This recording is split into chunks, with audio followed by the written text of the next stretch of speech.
The sound of a deadbolt locking. That heavy metallic click. It is a sound you expect in a prison, not in a brightly lit electronics repair shop in downtown Seattle.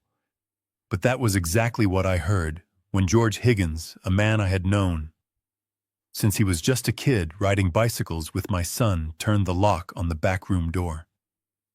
He did not look at me. His hands were shaking so badly he could barely slide the deadbolt into place. He grabbed me by the forearm and pulled me deeper into the cramped, windowless storage room that smelled of burnt rosin and stale coffee. I am a 73-year-old man.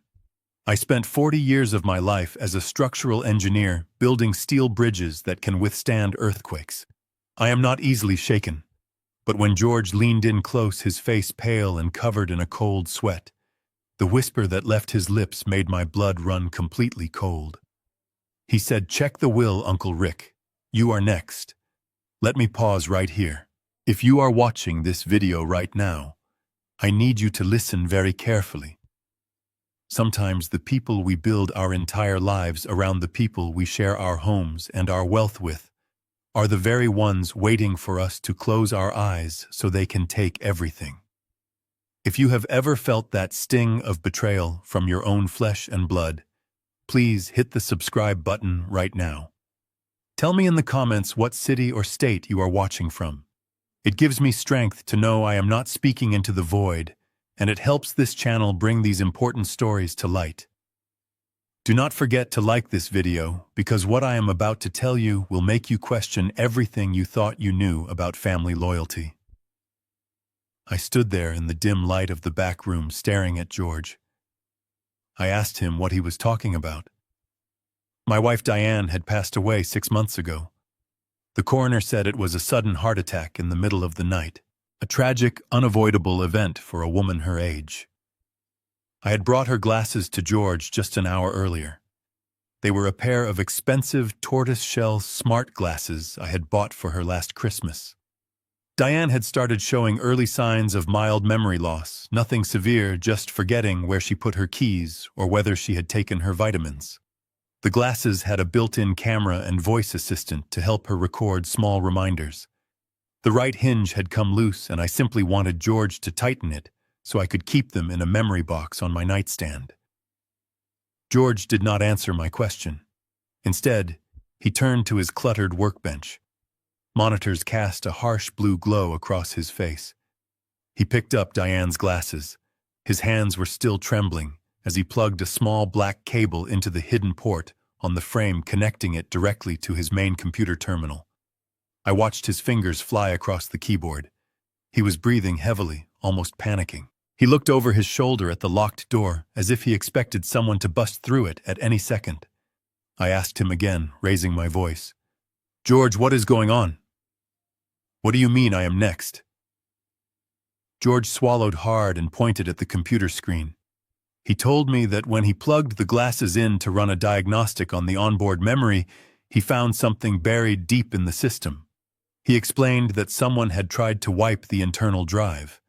They had performed a factory reset, but whoever did it was sloppy. They did not realize that this specific model of smart glasses automatically backs up its video cache to a hidden encrypted partition on the internal drive before any manual deletion can take place. George told me he recovered a video file, the last video file recorded on the night Diane died. I felt a strange pressure building in my chest. A structural engineer knows when a foundation is about to crack. You do not always see it, but you can feel the shift in the weight.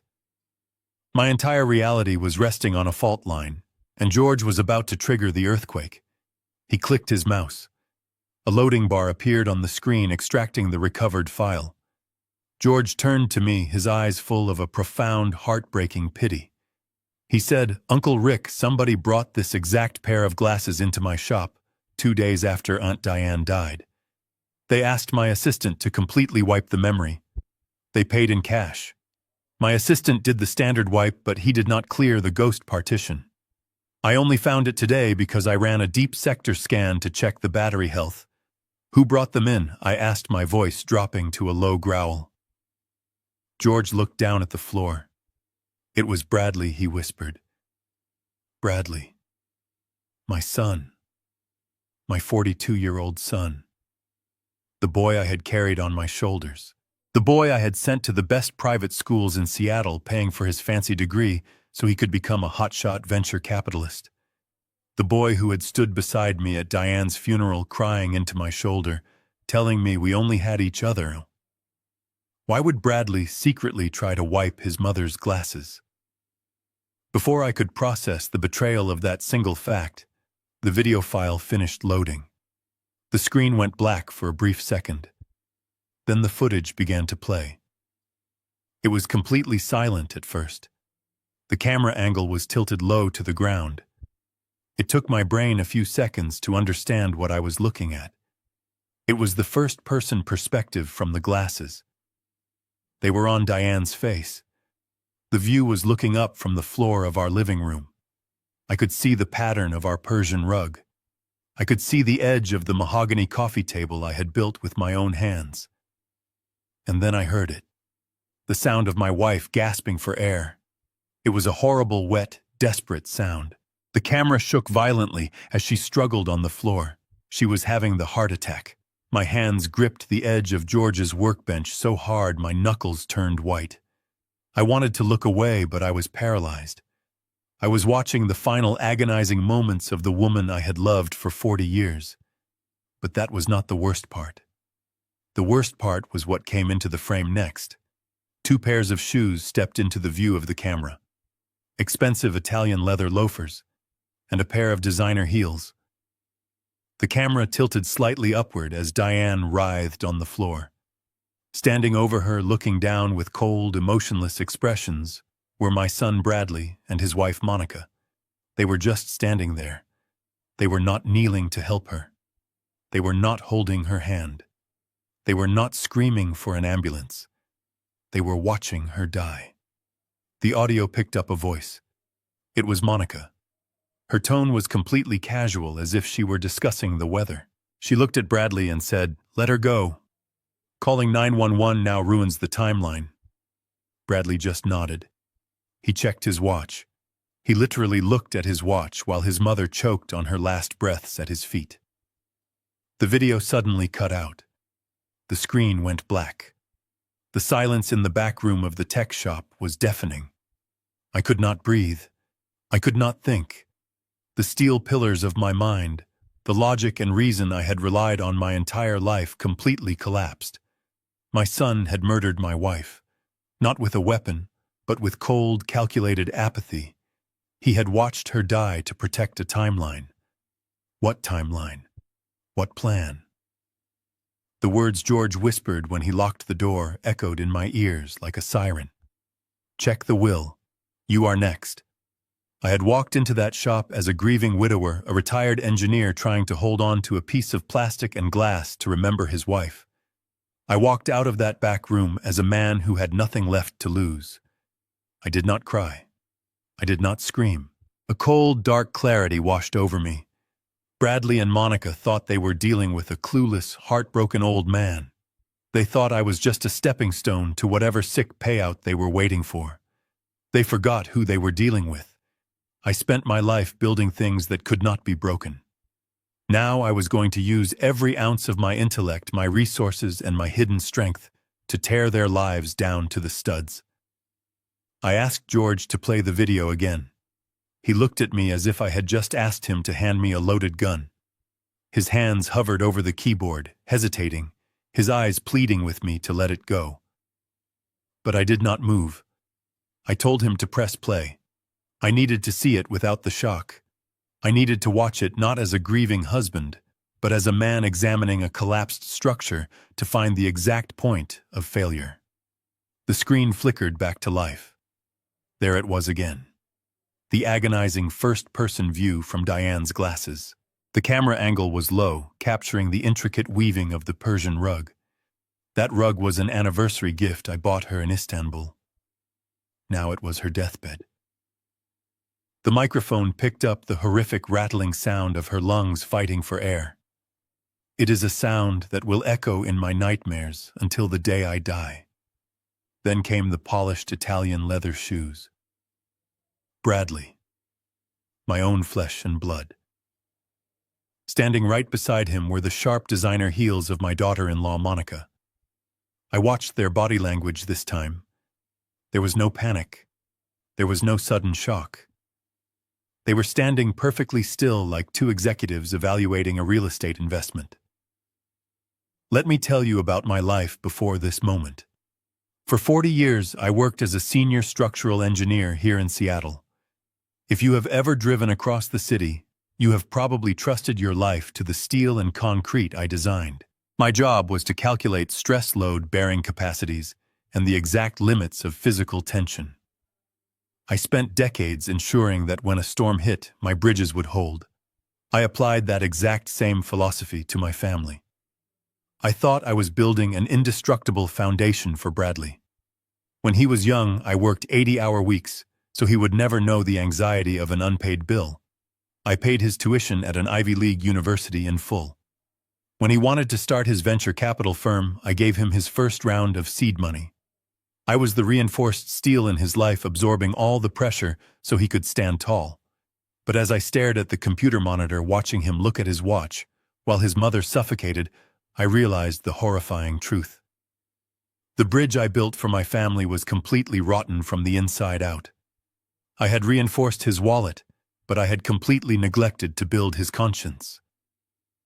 The audio played again. Monica's voice cut through the sound of Diane's suffering. Let her go. Calling 911 ruins the timeline. The timeline. Those two words hit me harder than a physical punch. What timeline were they talking about? A heart attack is sudden. It is chaos. It does not have a timeline unless the event was anticipated or worse, orchestrated. I asked George to pause the video right on Bradley's face. The image froze. I stared into the eyes of the boy I had raised. I looked for any trace of the child who used to fall asleep on my chest while we watched baseball games. I looked for the young man who cried at his high school graduation because he was so proud to make me and Diane happy. There was nothing there. His eyes were flat, impatient, and utterly devoid of humanity. He was looking at his mother not as a human being, but as an obstacle that was finally being cleared from his path. I felt a coldness spread through my veins. It was not the icy grip of panic. It was the absolute zero of pure, unadulterated focus. When a bridge collapses, an engineer does not cry over the twisted metal. He examines the stress fractures. He analyzes the shear forces. He finds out exactly who approved the faulty materials, and he holds them accountable. I turned to George. He was quietly weeping in his chair, wiping his face with the back of his hand. I placed my hand on his shoulder. My grip was firm, steady, and devoid of the trembling that had gripped me just 10 minutes earlier. I told him to make a copy of the file.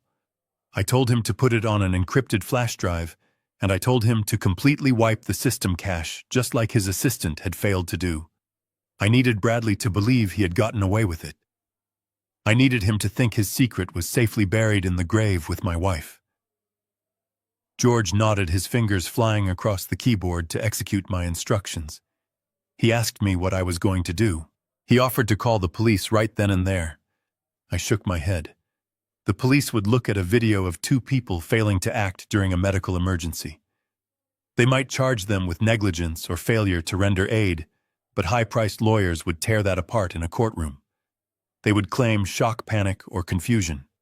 They would walk away with a slap on the wrist, and they would still have their freedom. No, the justice system was not designed to punish this kind of profound evil. If Bradley and Monica had a timeline, it meant they had a larger plan. And if they had a plan, there was a paper trail. There was a motive. I needed to uncover every single layer of their deception before I finally struck. George handed me a small black flash drive. It felt incredibly heavy in the palm of my right hand. I slipped it deep into my coat pocket. I thanked him, swore him to absolute secrecy, and walked out of the back room. As I stepped out onto the cold, dark, rainy streets of Seattle, the grieving father was forever dead. In his place stood a focused engineer preparing for the greatest demolition of his entire life. I drove back to my empty house in silence. The rain beat against the windshield, matching the rhythm of my racing heart. I parked in the driveway and sat in the car for a long time, gripping the steering wheel until my hands ached. I had to bury the rage. I had to lock it away in a steel vault deep inside my mind. If I walked through that front door looking like a man who knew his wife was murdered, I would lose my only advantage. I practiced my grieving widower face in the rearview mirror. I softened my eyes, slouched my shoulders, and let the exhaustion of my 73 years wash over my posture. When I finally unlocked the front door, the silence of the hallway felt heavier than ever. But I was not alone for long. Less than 20 minutes after I hung up my wet coat, the doorbell rang. I looked through the peephole and felt a physical wave of nausea crash into my stomach. It was Bradley and Monica. They were standing on my porch, huddled under a large black umbrella, looking like a picture-perfect couple out of a magazine. Monica was holding a brown paper grocery bag. I took a deep breath, forced a fragile, trembling smile onto my face, and opened the door. Bradley immediately stepped inside and wrapped his arms around me. He pulled me into a tight hug. His cologne smelled expensive, sharp, and entirely out of place in my quiet home. "Dad," he said, his voice dripping with a sickly, sweet sympathy. "We were just in the neighborhood, and we wanted to check on you. You should not be alone on a gloomy day like this." Monica nodded solemnly, stepping past us to place her grocery bag on the kitchen island. I thanked them, my voice intentionally raspy and weak. I walked slowly into the kitchen, dragging my feet just a little bit more than usual. Monica was already unpacking the bag. She pulled out a few containers of organic soup, some fresh fruit, and a large, expensive glass bottle of organic pomegranate juice. It was my favorite brand. The brand Diane used to buy for me every week to help with my blood pressure. Monica looked at me with those wide, innocent eyes that I now knew were completely hollow.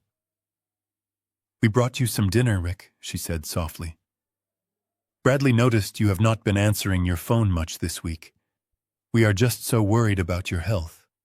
You have been looking a little frail lately." The audacity of her words almost made me snap.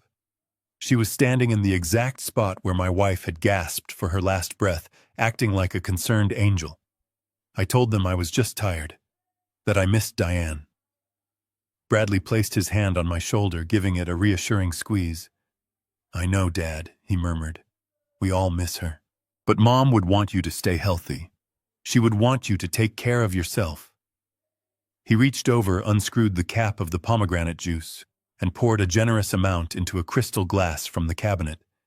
He slid the dark red liquid across the marble countertop toward me. "Here, drink this," he insisted. "It is packed with antioxidants.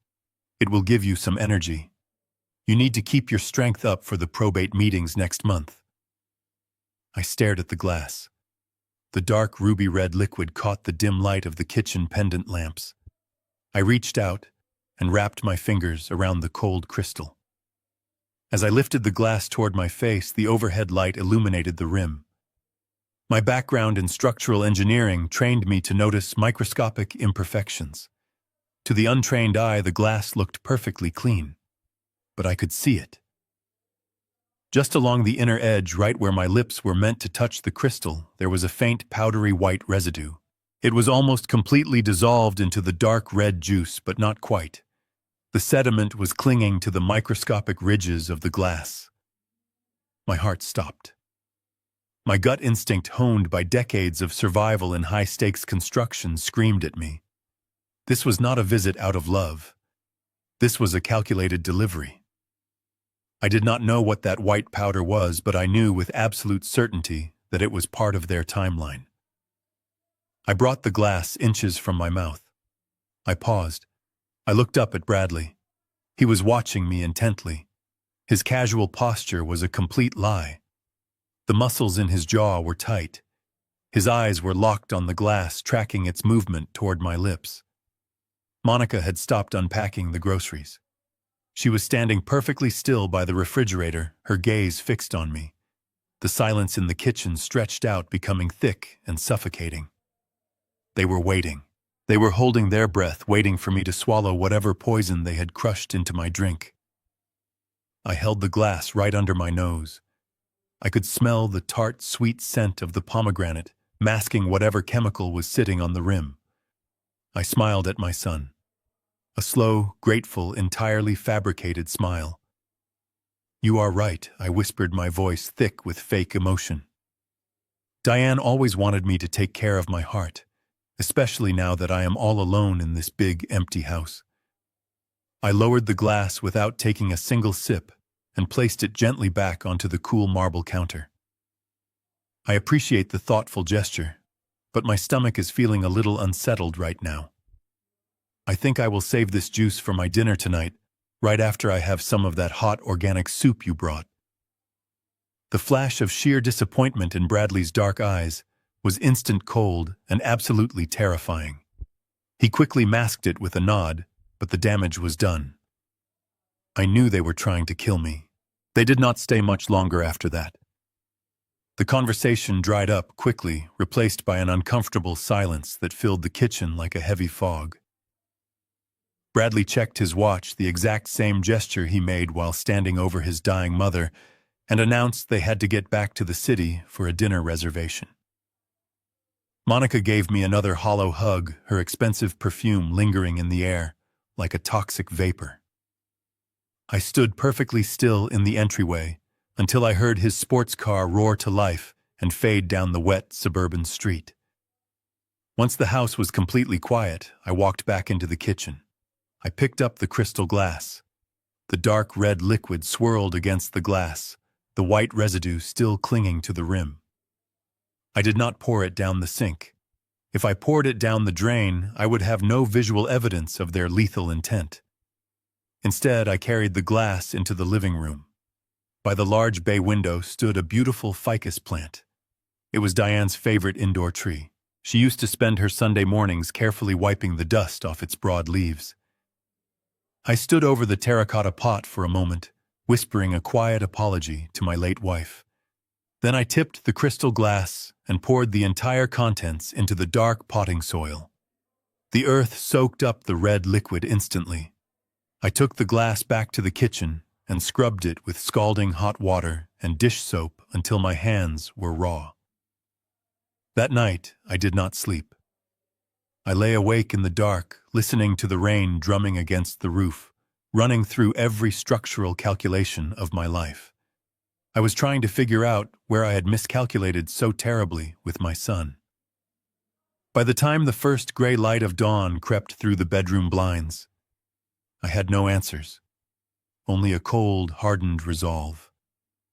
I pushed myself out of bed, my joints aching with the damp weather and the sheer stress of the past 24 hours. I put on my robe and walked down the hallway toward the kitchen to make a pot of black coffee. As I passed through the living room, my eyes instinctively darted toward the bay window. I stopped dead in my tracks. The breath caught in my throat. The ficus plant, which had been vibrant and green just 12 hours earlier, was completely destroyed. The large, glossy leaves had curled inward, shriveling into brittle, blackened husks. Several of them had already fallen off, littering the hardwood floor like dead insects. I walked closer, my heart pounding a heavy rhythm against my ribs. The soil in the terracotta pot looked scorched, emitting a faint, acrid chemical smell that completely overpowered the natural scent of damp earth. Whatever powder they had crushed into my juice was devastatingly corrosive. It was designed to shut down a living organism fast. A cold sweat broke out across my forehead. If this substance could obliterate a healthy plant overnight, what would it have done to my 73-year-old stomach? What would it have done to my heart? And then a far more terrifying thought struck me like a physical blow. The juice was just an opportunity. It was a crime of convenience. Bradley and Monica were calculated. They had a timeline. If they wanted me out of the way, they would not rely on a beverage I might refuse. They would target something I consumed every single day without question, something I trusted blindly. I turned away from the dead plant and rushed toward the master bathroom. My bare feet slapped against the cold tile floor. I threw open the medicine cabinet above the sink. My daily pill organizer sat on the glass shelf.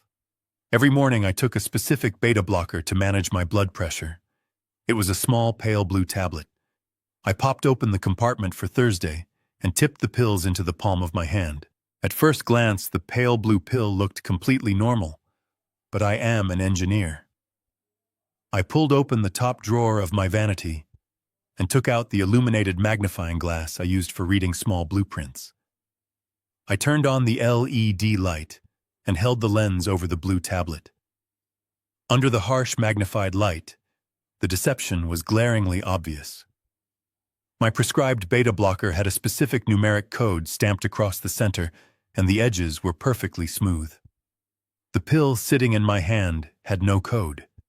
It was completely blank, and the edges were slightly chalky, as if manufactured in a different facility. It was not my heart medication. I quickly opened the original prescription bottle sitting in the back of the cabinet. It was completely filled with these counterfeit blank tablets. Someone had meticulously swapped out my life-saving medication. My mind raced back to the previous week, remembering when Monica had stopped by to use my restroom, while Bradley kept me distracted in the garden. She had the perfect opportunity to switch the bottles. I went to my computer, typed in the physical description of the fake pill into a medical database, and waited for the results. When the page loaded, the blood drained from my face. It was a heavy industrial-strength sedative, a highly restricted psychiatric drug used to sedate aggressive patients in mental health wards. If taken daily by an elderly man, it would not kill him immediately. Instead, it would drastically lower his heart rate, cause severe confusion, induce memory loss, and create the exact clinical presentation of rapid-onset dementia. They were not just trying to kill me. They were microdosing me into a state of total mental incompetence. They wanted me locked away in a psychiatric ward, completely incapable of managing my own estate. The sheer, unimaginable, and deeply calculated cruelty of their very sinister plan was absolutely suffocating to my tired, broken soul. I stood in the dark bathroom for a long time, staring at the bottle of heavy sedatives in my hand. The cold white tiles beneath my feet grounded me as the horrifying reality of my situation set in. Bradley and Monica were not just greedy. They were methodical. And if they were methodical enough to swap my daily medication with a psychiatric drug, I had to assume they were monitoring my every move. I walked back to my bedroom and picked up my smartphone. It suddenly felt like a tracking device, a digital spy sitting right inside my own home. I plugged the phone into the charger on my wooden nightstand, turned the volume up, and started playing an hour-long podcast about historical architecture. I left it there, projecting the illusion of a tired old man resting in bed. I went down to the basement and opened my old tool chest. Tucked beneath a pile of rusty wrenches was a prepaid burner phone I had purchased years ago for an out-of-country fishing trip. I powered it on. The battery was low, but it had enough juice for one crucial phone call. I dialed the private cell number of Jonathan Wright. Jonathan was not just my attorney. He was one of my oldest friends, the man who had drafted every legal document for my engineering firm over the last 3 decades. I did not explain anything over the phone. I simply told him it was an absolute emergency, a matter of life and death, and instructed him to meet me in 1 hour at the underground parking garage beneath the old Symphony Hall downtown. I did not take my car. Modern vehicles have too many computer systems, too many ways to be tracked by a tech-savvy hedge fund manager like my son. I put on my heavy raincoat, pulled a wool cap low over my face, and walked 4 blocks in the freezing rain to catch a city bus. The ride into downtown Seattle took 45 minutes. I sat in the very back watching the gray city blur past the rain-streaked windows, clutching a manila envelope containing the fake pills and the flash drive George had given me. When I finally descended the concrete stairs into the underground parking garage, the smell of damp exhaust fumes and old motor oil hit my lungs. It was a cavernous, dimly lit bunker. The fluorescent lights flickered erratically, casting long, distorted shadows across the wet pavement. The deafening echo of car tires screeching against the concrete provided the perfect acoustic cover for a private conversation. Nobody could eavesdrop down here. I walked past rows of parked vehicles until I saw Jonathan standing beside his silver sedan in the deepest corner of the third sublevel. He was wearing a tailored wool overcoat, shivering slightly in the damp cold, clutching a thick leather briefcase to his chest. When he saw me approach, his face contorted with deep concern. "Rick, my God, you look terrible," Jonathan said, stepping forward to shake my hand. "What in the world is going on? Why are we meeting in a freezing parking garage instead of my office?" I did not waste time with pleasantries.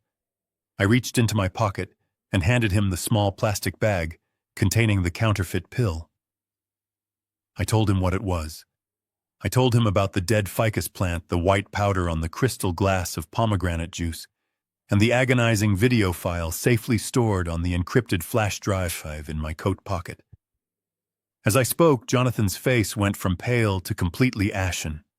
His professional composure shattered. He leaned back against the hood of his car, breathing heavily, taking off his glasses to rub his eyes. He stood there in absolute silence for a full minute, absorbing the magnitude of the evil I had just described. When he finally looked back up at me, his eyes were filled with a mixture of profound sorrow and absolute terror.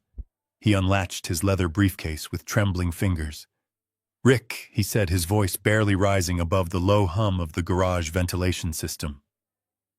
"I have spent the last 3 days trying to figure out how to tell you this. I thought it was just a terrible misunderstanding. But after what you just told me about the video, everything makes a horrifying amount of sense." He pulled out a stack of legal documents printed on heavy bond paper and handed them to me. The harsh fluorescent light above us illuminated the bold legal text. I looked at the top page. It was a transfer of assets agreement. I asked Jonathan what I was looking at. He took a deep, shaky breath. 5 days before Diane passed away, these documents were filed with the county clerk, he explained. This document legally dissolved your joint ownership of the primary estate. Your $12 million estate, which includes your liquid retirement savings and your shares in the commercial real estate firm, was split.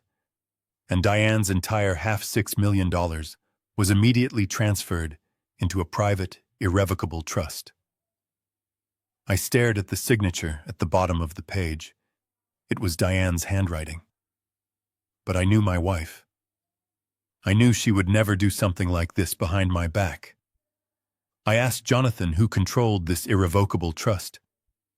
Jonathan looked me dead in the eye, and the final piece of the devastating puzzle snapped violently into place.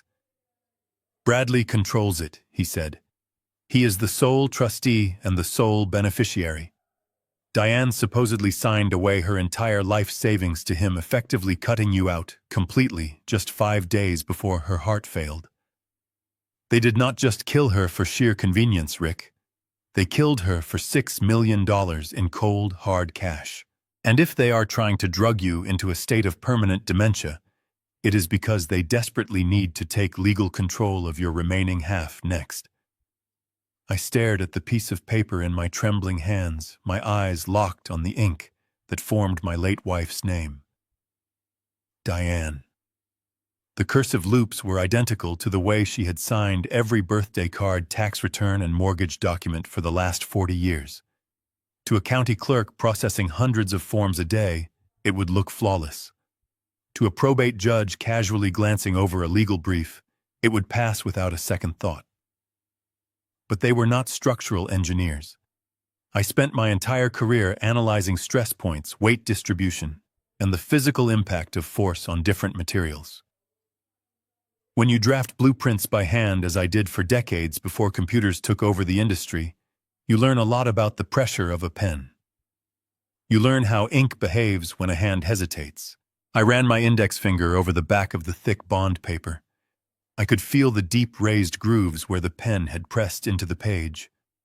Diane had a delicate handwriting. She barely pressed down on the paper when she wrote, leaving a smooth, unbroken surface on the reverse side. This signature, however, was carved into the document with heavy, deliberate force. The person who signed this was trying too hard to perfectly match the loops and slants. They were concentrating so intensely on tracing the shape of the letters that they pushed the ballpoint pen deep into the fibers of the page. It was a mechanical reproduction, devoid of the natural flowing rhythm of my wife's hand. I looked back up at Jonathan. The air in the underground garage felt colder than before. I told him the signature was a forgery.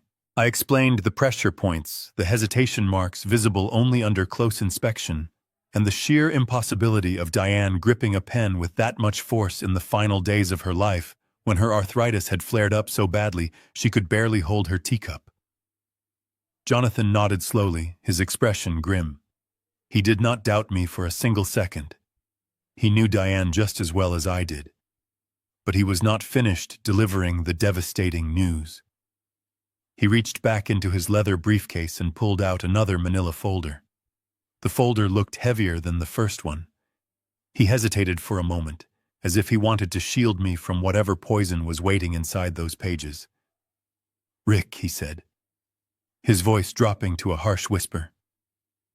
"If the forged trust agreement was the motive for Diane's death, this next document is the blueprint for yours." He handed me the folder. I opened it carefully, half expecting the paper to burn my fingers.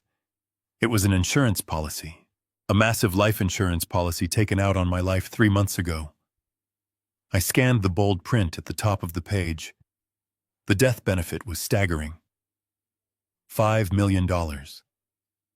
My eyes darted down the page to find the listed beneficiary. It was not my son. The sole beneficiary of the $5 million payout was Monica. Bradley had clearly structured it this way to keep his own name clean, using his wife as the financial vessel to collect the blood money. But the true horror of the document was not the amount or the beneficiary. It was the clauses buried deep in the fine print. I have dealt with insurance companies my entire professional life negotiating liability coverage for construction projects. I know how to read the fine print.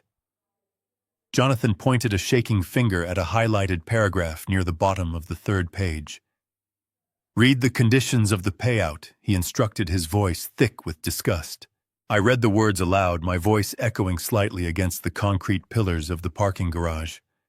The policy guarantees a full payout only in the event of death by natural causes or fatal accidental injury resulting directly from documented mental decline. I stopped reading. The words hung in the damp air like a death sentence. Suddenly, every single piece of their twisted, malicious puzzle locked together with terrifying precision.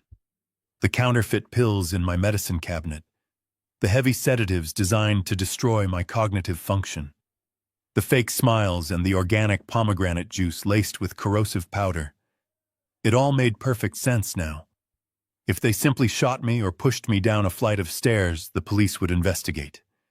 The insurance company would launch a fraud inquiry, and the payout would be frozen indefinitely.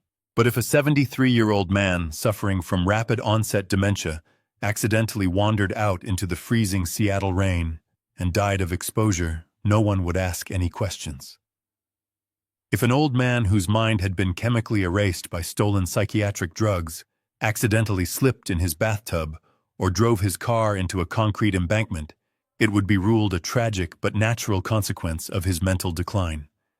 The insurance company would write the $5 million check without batting an eye. Monica would deposit the money, Bradley would pay off his debts, and they would live happily ever after in the luxury home I helped them buy, built on the graves of my wife and myself. They had constructed a perfectly legal, undetectable murder plot. It was a masterpiece of financial and medical manipulation. I closed the manila folder and handed it back to Jonathan. The trembling in my own hands had stopped. The crushing weight of the betrayal was still there, sitting heavy on my chest, but it was no longer paralyzing me. It was fueling me. I asked Jonathan what their next move was going to be. If they were drugging me to fake a mental decline, they needed to make that decline legally official before they could stage the fatal accident. Jonathan took a deep, shaky breath, tightly clutching his heavy leather briefcase against his chest, and prepared to deliver the absolute final crushing blow to my already shattered world. Jonathan reached into the side compartment of his briefcase and pulled out one last document. It was a thin stack of papers. He looked at me with profound sadness. "Rick," He began, his voice barely a whisper. This is the mechanism they will use to trigger the insurance policy. This was filed yesterday morning with the King County Superior Court. It is a formal petition for an emergency conservatorship. I frowned, the legal term echoing in my mind. A conservatorship. I knew what it meant, but hearing it applied to my own life felt surreal. I asked him to explain what Bradley was claiming. Jonathan looked down at the paper. Bradley submitted an affidavit backed by a preliminary medical statement claiming you are suffering from severe Alzheimer's disease. He is telling the court you are a danger to yourself, incapable of managing your finances, and lack the cognitive ability to make medical decisions. The sheer audacity of the lie took my breath away. Bradley was using the disease I feared for Diane as a weapon against me. But Jonathan was not finished. He stepped closer, his expression hardening with urgency. Rick, you need to understand the gravity of this petition. If the judge grants this conservatorship, you will legally cease to exist as an independent adult. You will be stripped of your rights. You will not be allowed to drive. You will not be allowed to vote. You will not be able to withdraw a single dollar from your bank accounts, and you cannot choose your doctor. Jonathan paused to let the reality sink in. Bradley will have absolute authority over every aspect of your existence, he continued. He can lock you in a psychiatric facility against your will. He can force you to take those heavy sedatives under the guise of medical treatment. He can isolate you so no one can hear you scream. They scheduled the emergency hearing in exactly 14 days. 2 weeks, Rick. That is the ticking clock. In 14 days, Bradley walks into that courtroom and erases your freedom. A heavy silence fell between us. The damp air of the garage felt suffocating. For a brief, terrifying moment, the image of a sterile psychiatric ward flashed in my mind. I pictured myself trapped in a small room, drugged, unable to speak, waiting for the fatal accident that Monica's insurance policy required. It was a fate worse than a quick death. It was a prolonged torture designed to strip away my dignity before discarding my body. Jonathan gripped my shoulder. His hand was trembling. Rick, we have to act right now, he pleaded. We need to get you out of that house immediately. I can arrange a secure hotel for you under an assumed name. We will hire independent medical experts to evaluate your cognitive health tomorrow morning to counter their fraudulent claims. We can go to the police with the video of Diane. It might not be enough for a murder conviction, but it will throw a wrench into the conservatorship hearing. We have to run, Rick. We have to get you to safety. I looked at my oldest friend. I saw the genuine terror in his eyes, the desperate desire to protect me. I slowly removed his hand from my shoulder. I turned my gaze away and looked out across the dark, echoing expanse of the underground garage. I did not feel the urge to run. I did not feel the urge to hide in some anonymous hotel room while my son dismantled my life and desecrated my wife's memory. The fear that had gripped me earlier was gone, replaced by a cold, calculating fury. I stood up perfectly straight, letting my 73 years command the space between us. I am not running, Jonathan, I said, my voice steady and resonant.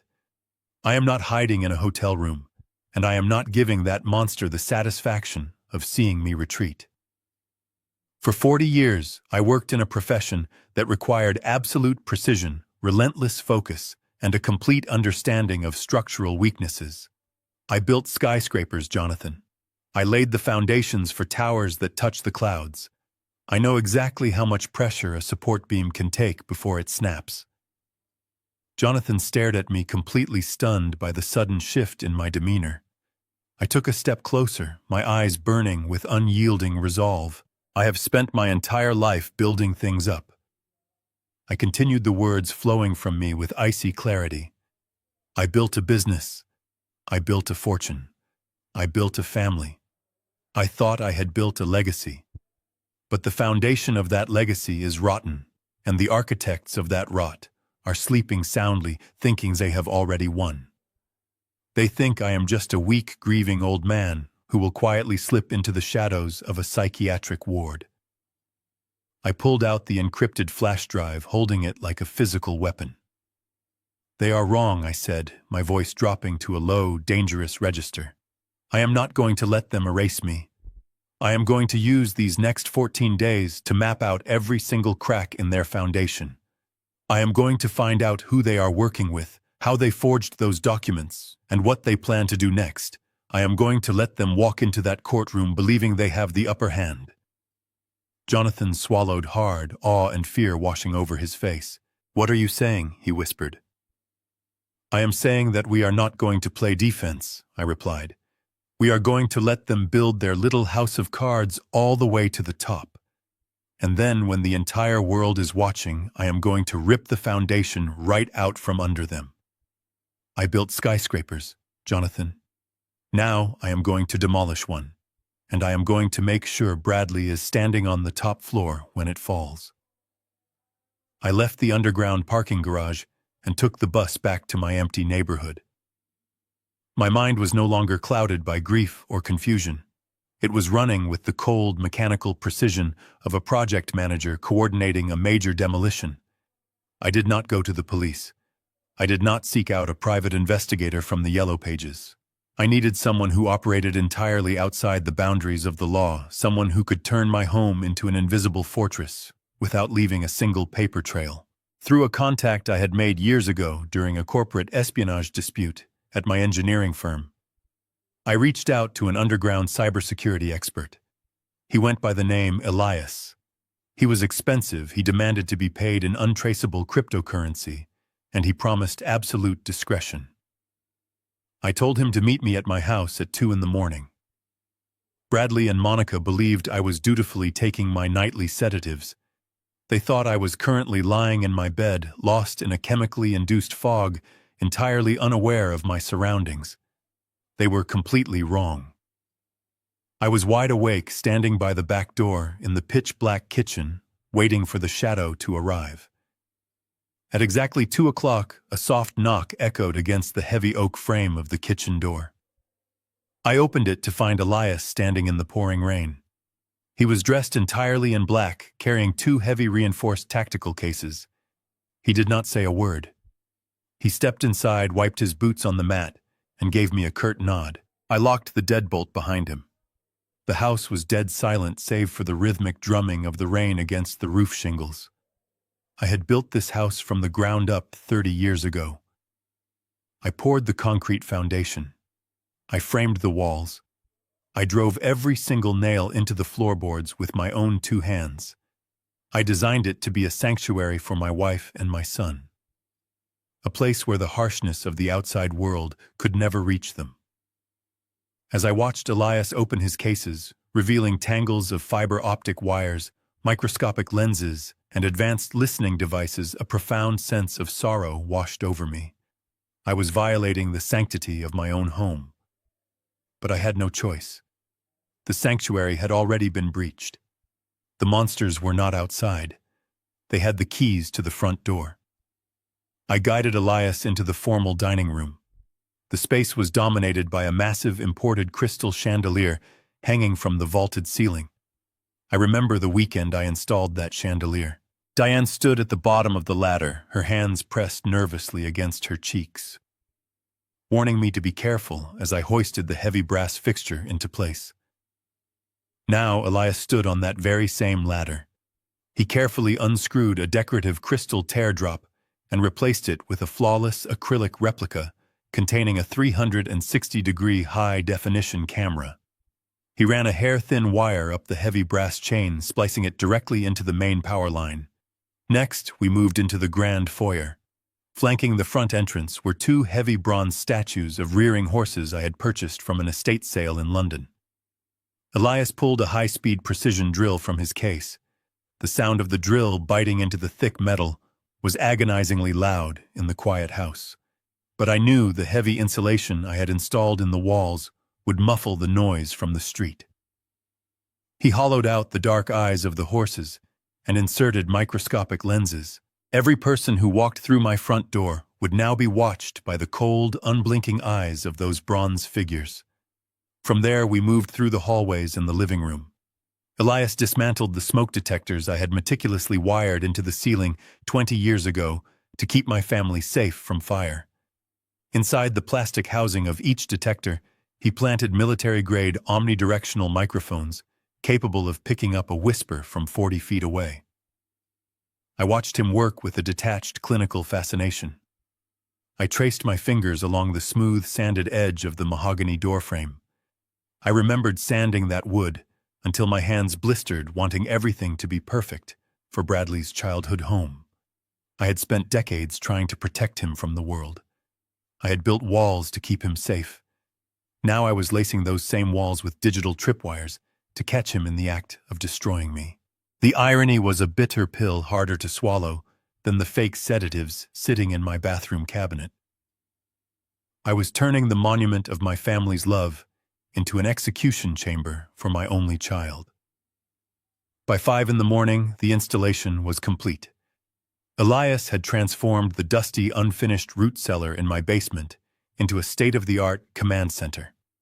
2 large curved monitors sat on a folding table glowing brightly in the damp darkness. I sat down in the creaky wooden chair in front of the screens. Elias handed me a small encrypted tablet. He explained that all the video and audio feeds were routed through a highly secure server located in a safe jurisdiction. I swiped my right index finger across the cold glass screen of the tablet.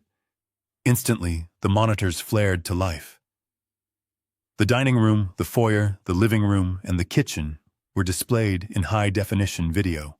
Even in the pitch black of the early morning, the infrared sensors illuminated every corner with a ghostly green glow. Elias packed his bags, collected his payment, and vanished into the rainy dawn as quietly as he arrived.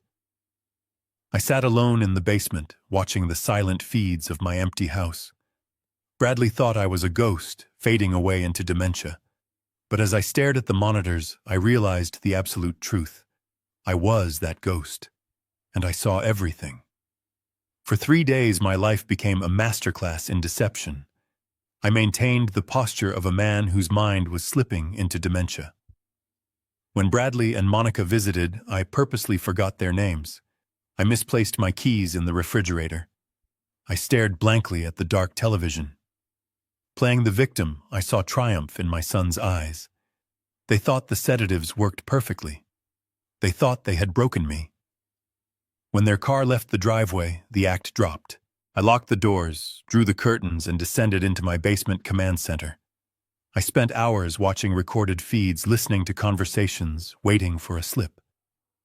It happened on a Tuesday afternoon. The rain paused, leaving a suffocating humidity. Bradley arrived unannounced. I was in the basement when the bronze horse caught his key in the lock. I froze, holding my breath, as the camera tracked his movement. He did not call my name. He did not check if I slept. He moved quickly into the dining room, his shoes echoing against the hardwood. He paced furiously beneath the crystal chandelier, unaware a high-definition camera tracked his every step. His pale face glistened with cold sweat, his hands trembling uncontrollably. This was not the arrogant predator from the video of my wife's death. This was a man who was fundamentally terrified. He pulled his smartphone from his pocket and dialed. The microscopic microphone hidden inside the smoke detector amplified the audio with terrifying clarity. I reached over and adjusted the volume dial on the mixing board, making sure I would not miss a single syllable. The phone rang twice before a deep, gravelly voice answered on the other end. Bradley did not even wait for a greeting. He just started pleading. "I told you I need more time," Bradley said, his voice cracking with sheer panic. "I am doing everything exactly as we agreed. The medical records are being altered right now. The conservatorship hearing is set for next week. Once the judge signs the order, the life insurance policy becomes fully actionable." The man on the phone let out a slow, menacing laugh. The sound chilled me to the bone. "We do not care about your court dates, Bradley," the voice replied with chilling indifference. "You owe the outfit $8 million. You promised us the first installment last month, and you came up short. Your little hedge fund is a complete crater. You lost our money playing high-stakes games you did not understand. Now the bill is entirely due." Bradley stopped pacing. He leaned against the heavy oak dining table, running a shaking hand through his hair. "I know," he whispered frantically. "I know I messed up the fund. But I fixed the first half of the problem, did I not? I got you the $6 million from my mother's trust. I did what had to be done. It was not easy, but I handled it. Give me a little credit for that." The blood drained entirely from my face. My heart hammered against my ribs like a sledgehammer. He was admitting it. He was confessing to his own mother's murder over an open cellular line to a loan shark. He had killed Diane to liquidate her $6 million share of our estate, using it to pay down a massive debt to a Chicago crime syndicate. But $6 million was not $8 million.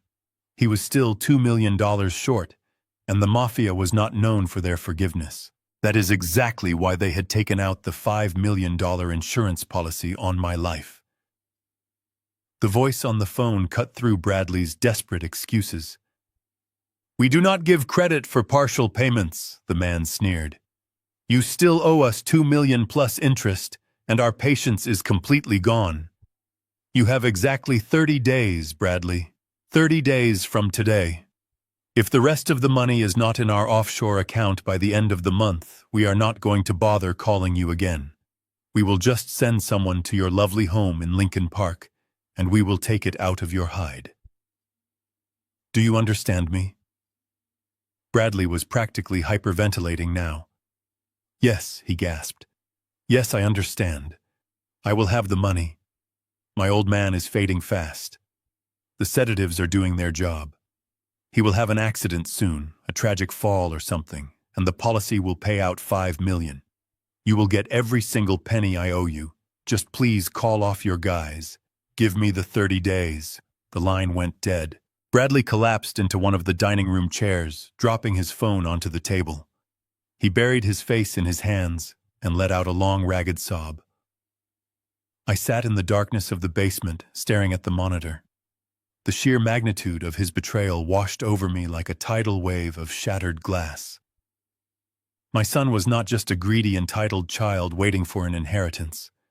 He was a desperate, cornered animal. His hedge fund had collapsed under the weight of his own profound arrogance, and he had borrowed money from the worst people imaginable to cover his tracks. He had sacrificed his own mother to save his own skin. And now I was the final pawn in his pathetic game of survival. If I died, he lived. It was that simple. The 30-day deadline hung in the air, a ticking time bomb attached directly to my chest. But as I watched him weeping over his own miserable fate, I realized that Bradley had made one catastrophic miscalculation. He thought he was playing the game against a helpless, dementia-ridden old man. He did not know he was actually playing against a structural engineer who had just mapped out every single stress fracture in his miserable, collapsing life. He had 30 days to kill me. But I only needed 14 days to bury him forever. The next morning, the doorbell chimed, shattering the silence. I was already awake, having spent the night reviewing the audio file from my basement command center. I walked slowly up the stairs, shuffling my feet and slumping my shoulders, slipping back into the role of the frail old man. When I opened the door, Bradley was standing on the porch, holding a box of expensive pastries. If I had not seen him practically hyperventilating with terror just yesterday on the hidden cameras, I would have thought he was the most put-together man in Seattle. His dark suit was immaculately tailored. His hair was perfectly styled against the morning wind. He wore a calm, reassuring smile, but knowing what I now knew, I could easily see the subtle, desperate cracks in his facade. The dark circles under his eyes were heavily concealed by cosmetic makeup. There was a slight, nervous twitch in his jaw. The desperate energy was vibrating just beneath his skin like bridge cables strained to the absolute breaking point. He stepped inside and kissed my cheek, a Judas kiss if there ever was one, and guided me gently toward the kitchen. He made a fresh pot of coffee and beautifully plated the pastries on a silver tray, talking enthusiastically about the weather and his supposed financial successes at work. I sat quietly at the marble kitchen island, offering slow, confused nods, playing my part to absolute perfection. After pouring me a hot cup of black coffee, he pulled up a tall stool and gently took my hand. His skin felt unnaturally cold and clammy against mine. "Dad," he began, his voice taking on a soft, theatrical tone of deep mourning. "Next Saturday would have been your and Mom's 45th wedding anniversary. I know how hard these milestones are, especially the very first one without her here with us. I have been thinking about it a lot, and Monica and I want to do something truly special to honor her wonderful memory. We want to host a grand anniversary memorial party right here at the house." He gestured broadly around the room, painting a picture of an elegant evening. A celebration of her life with all our friends, extended family, and the people who respected her most. "We will handle all the catering and the decorations. You will not have to lift a finger. We just want to fill this empty house with love and support for you." I stared down at the dark reflection in my coffee mug, purposely forcing a slight pathetic tremor into my hands. To anyone else looking at this scene, it would sound like the ultimate gesture of a loving son trying to bring comfort to his grieving father. But I was an engineer, and I immediately began looking for the hidden structural flaw in his generous proposal. Why host it here in my house instead of a rented banquet hall? Why next Saturday, just 3 days before the scheduled emergency conservatorship hearing? I looked up at him with vacant eyes and asked who he was planning to invite. Bradley smiled, clearly relieved that I was not putting up a stubborn fight. "Oh, just a wonderful group of people," he said smoothly, taking a sip of his coffee. "Some of your old senior colleagues from the engineering firm, the core board members from the charity Mom loved so much, and a few of my close professional associates from the city. For example, Judge Harrison will be attending. He is a good friend of my firm, and he always admired Mom's philanthropic work. He specifically asked if he could come pay his respects." Judge Harrison. The name hit my ears like a devastating physical blow, though I did not let a single muscle in my face betray my horrifying realization. Jonathan had warned me just 2 days ago in the underground garage. Judge Harrison was the exact magistrate assigned to preside over the emergency conservatorship petition Bradley had quietly filed. The scattered puzzle pieces snapped together with terrifying, brilliant clarity. This was not a loving memorial. This was a carefully orchestrated theater production, and I was intended to be the tragic star attraction. The Chicago Mafia had given Bradley a strict 30-day deadline to pay the remaining $2 million. He could not afford to wait for me to slowly deteriorate from the fake beta blockers over several months. He needed to accelerate the timeline immediately. He needed the conservatorship granted right now, so he could legally seize control of my assets and then arrange my fatal accidental death to collect the $5 million insurance policy. But judges can be highly unpredictable. Sometimes they order independent medical evaluations.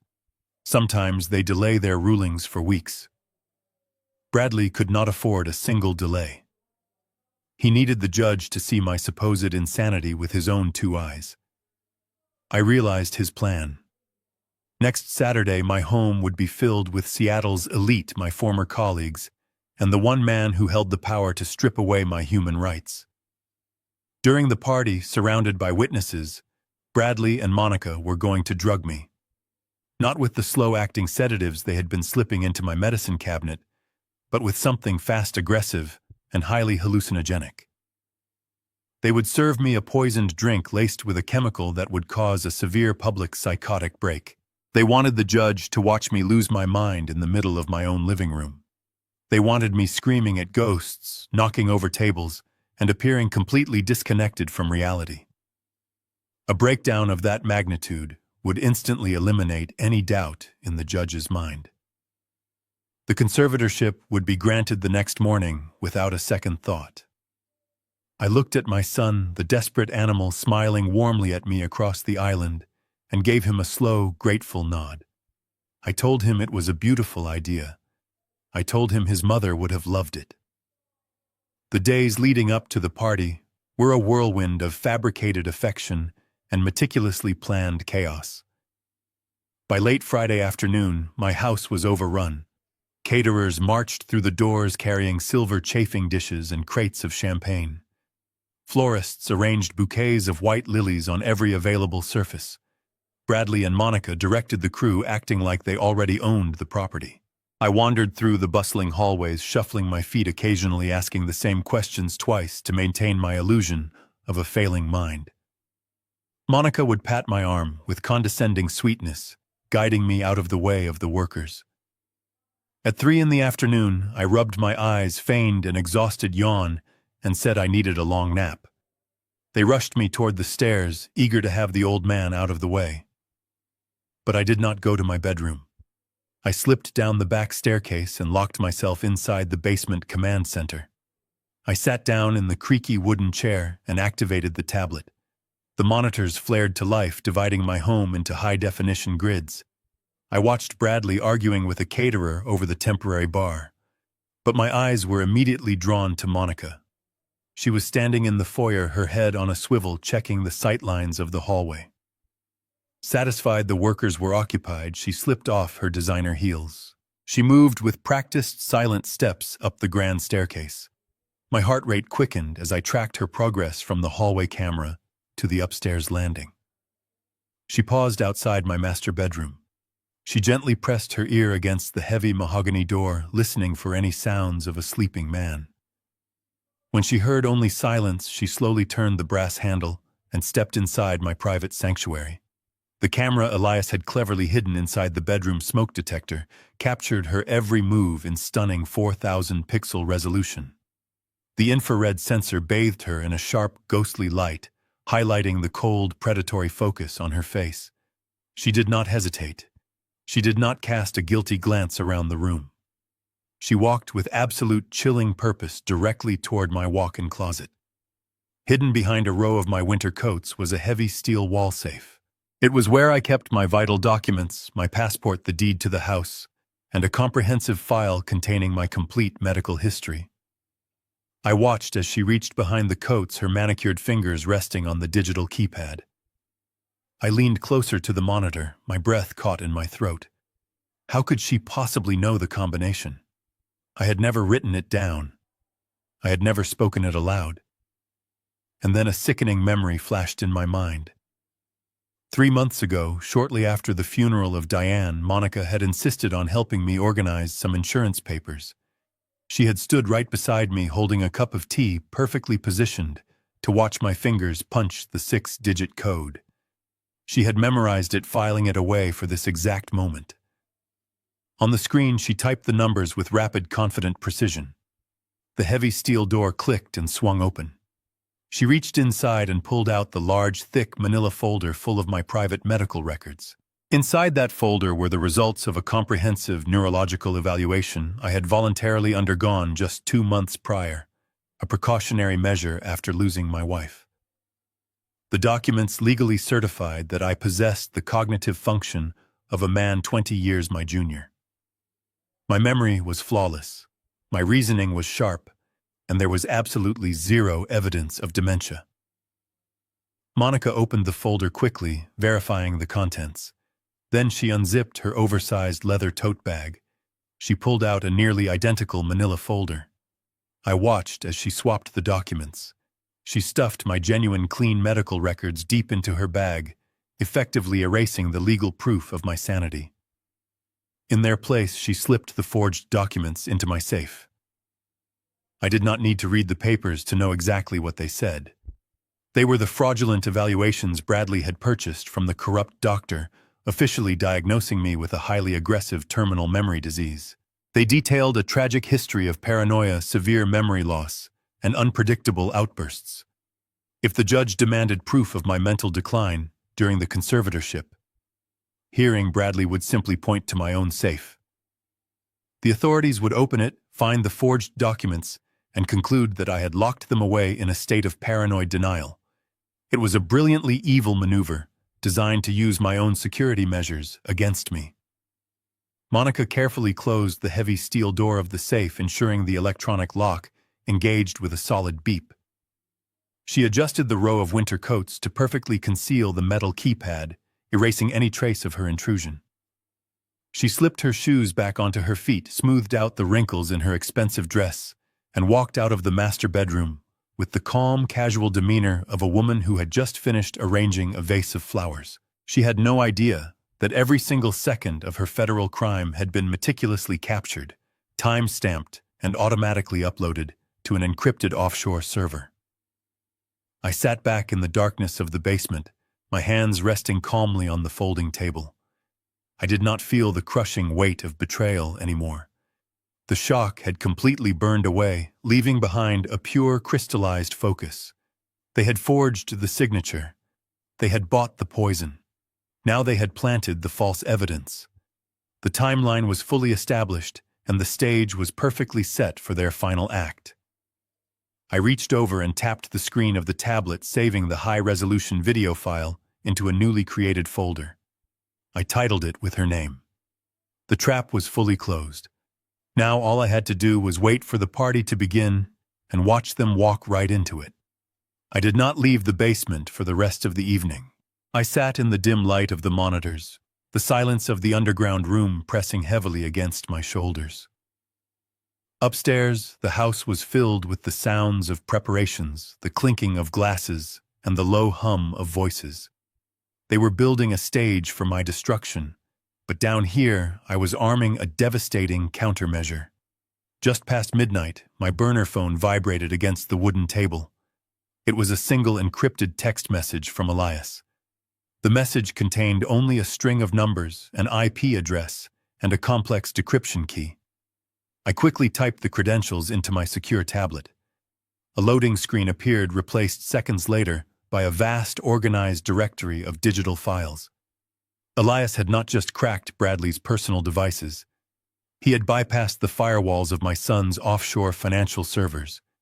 He had struck the absolute jackpot.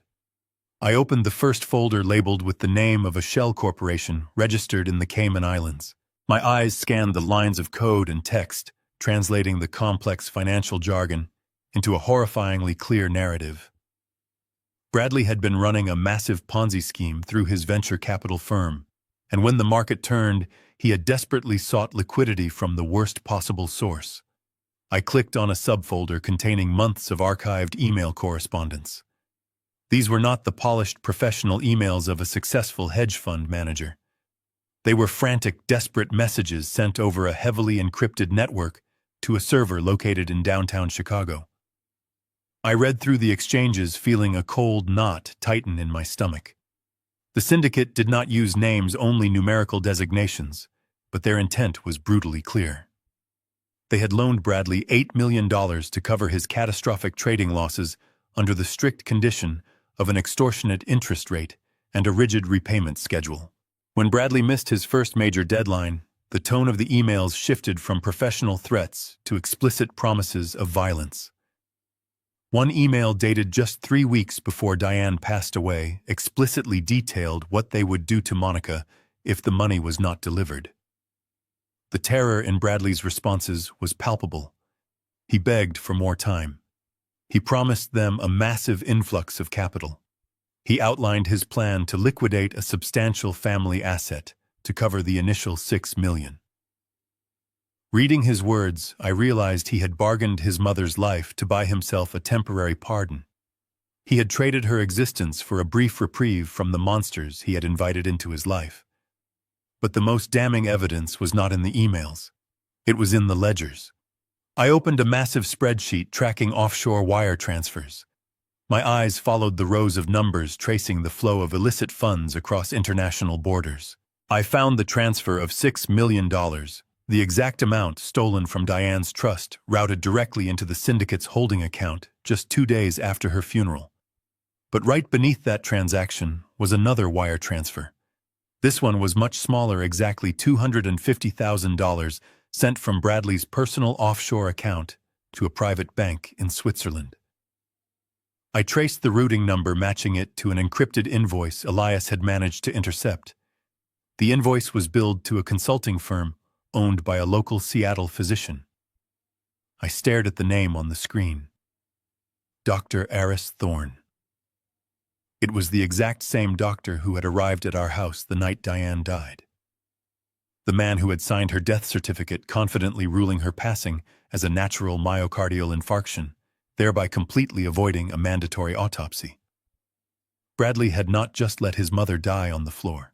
He had paid a corrupt medical professional $250,000 to look the other way, to legally sanitize the murder, and to pave the way for his massive financial windfall.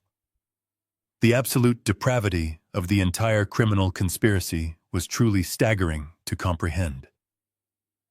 I leaned back in my creaky chair, the harsh glow of the monitors casting long shadows across the damp concrete walls. Every single piece of this massive twisted puzzle was now resting in the palm of my hand. I had the horrifying video of Bradley and Monica standing over my dying wife.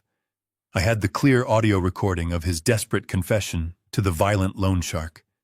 I had the high-definition footage of Monica planting the forged medical records in my personal safe. And now I finally possessed the indisputable financial records, proving the ruthless extortion, the theft and the bribery of a medical official. I began to compile the files. I created a master digital dossier organizing the evidence into a clear, undeniable timeline of their crimes. I meticulously formatted the documents, ensuring the wire transfers, the emails, and the videos were seamlessly linked together in a presentation that no judge, no jury, and no defense attorney could ever dismantle. I backed up the entire folder to 3 separate secure offshore servers and downloaded a final copy onto the heavy black flash drive sitting on my desk. I closed the laptop. The net was completely drawn. The trap was locked. I sat in the darkness listening to the faint sounds of the party preparations continuing above me. Bradley thought he had orchestrated the perfect crime. He thought tomorrow night would be his ultimate victory. But he had fundamentally misunderstood the man he was trying to destroy. I closed my eyes and made a silent vow to the memory of my wife. I would let them have their grand party. I would let them gather their powerful friends, their corrupt doctor, and their unsuspecting judge.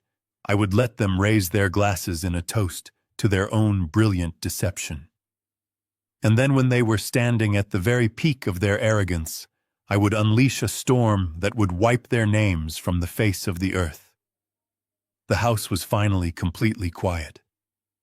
The caterers had left hours ago, and the massive floral arrangements sat in the dark dining room, like decorations for a beautiful, wealthy tomb. Every shadow in the hallway felt heavy with the anticipation of the coming storm. I stood in the foyer staring at the hidden camera in the bronze horse before I finally turned to leave. I put on my heavy wool coat and grabbed the keys to my old rusted pickup truck, the one I kept parked behind the garage. I did not take my daily driver. I needed to move through the city unseen, a ghost slipping through the heavy Seattle fog.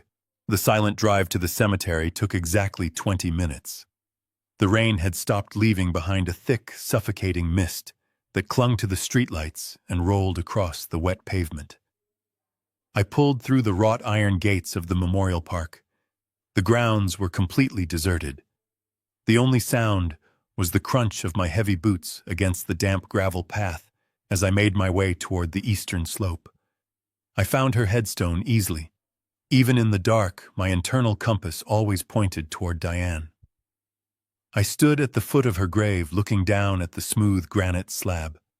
The street lamp near the perimeter wall cast a faint pale light across the carved letters of her name. I did not drop to my knees. I did not weep. I had shed all my tears in the weeks following her funeral, when I still believed her heart had simply given out. The man standing over her grave tonight was entirely empty of sorrow. I was filled only with a cold, absolute resolve. I spoke to her not out loud, but in the quiet sanctuary of my own mind. I told her everything I had uncovered. I laid out the horrible truth of her final moments, the staggering depth of our son's betrayal, and the meticulously planned trap I had constructed in our basement. I asked her for forgiveness, not for what I was about to do to Bradley, but for my profound failure as a father. For 40 years, I believed that providing for my family was the ultimate expression of love. I built a financial fortress around them. I gave Bradley every conceivable advantage. I paid for his mistakes.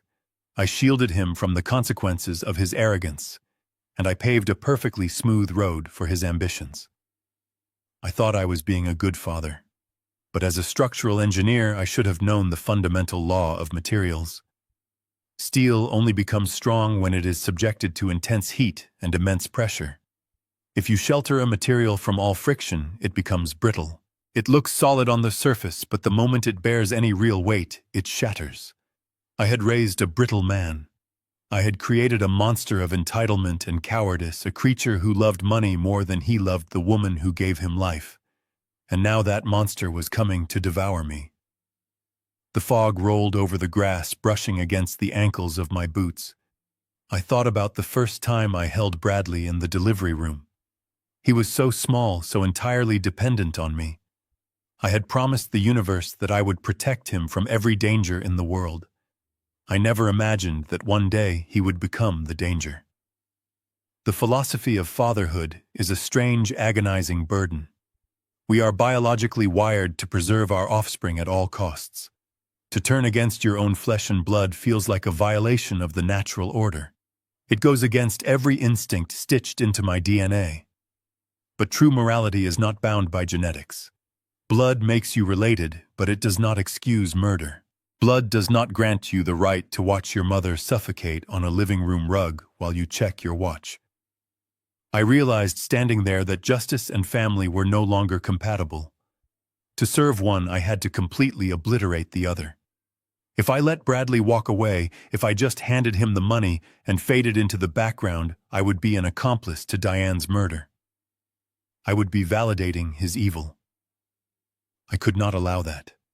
I had to become the very consequence I had shielded him from his entire life. I crouched down and pressed my bare hand against the cold, wet granite of her headstone. It felt solid, permanent, unyielding.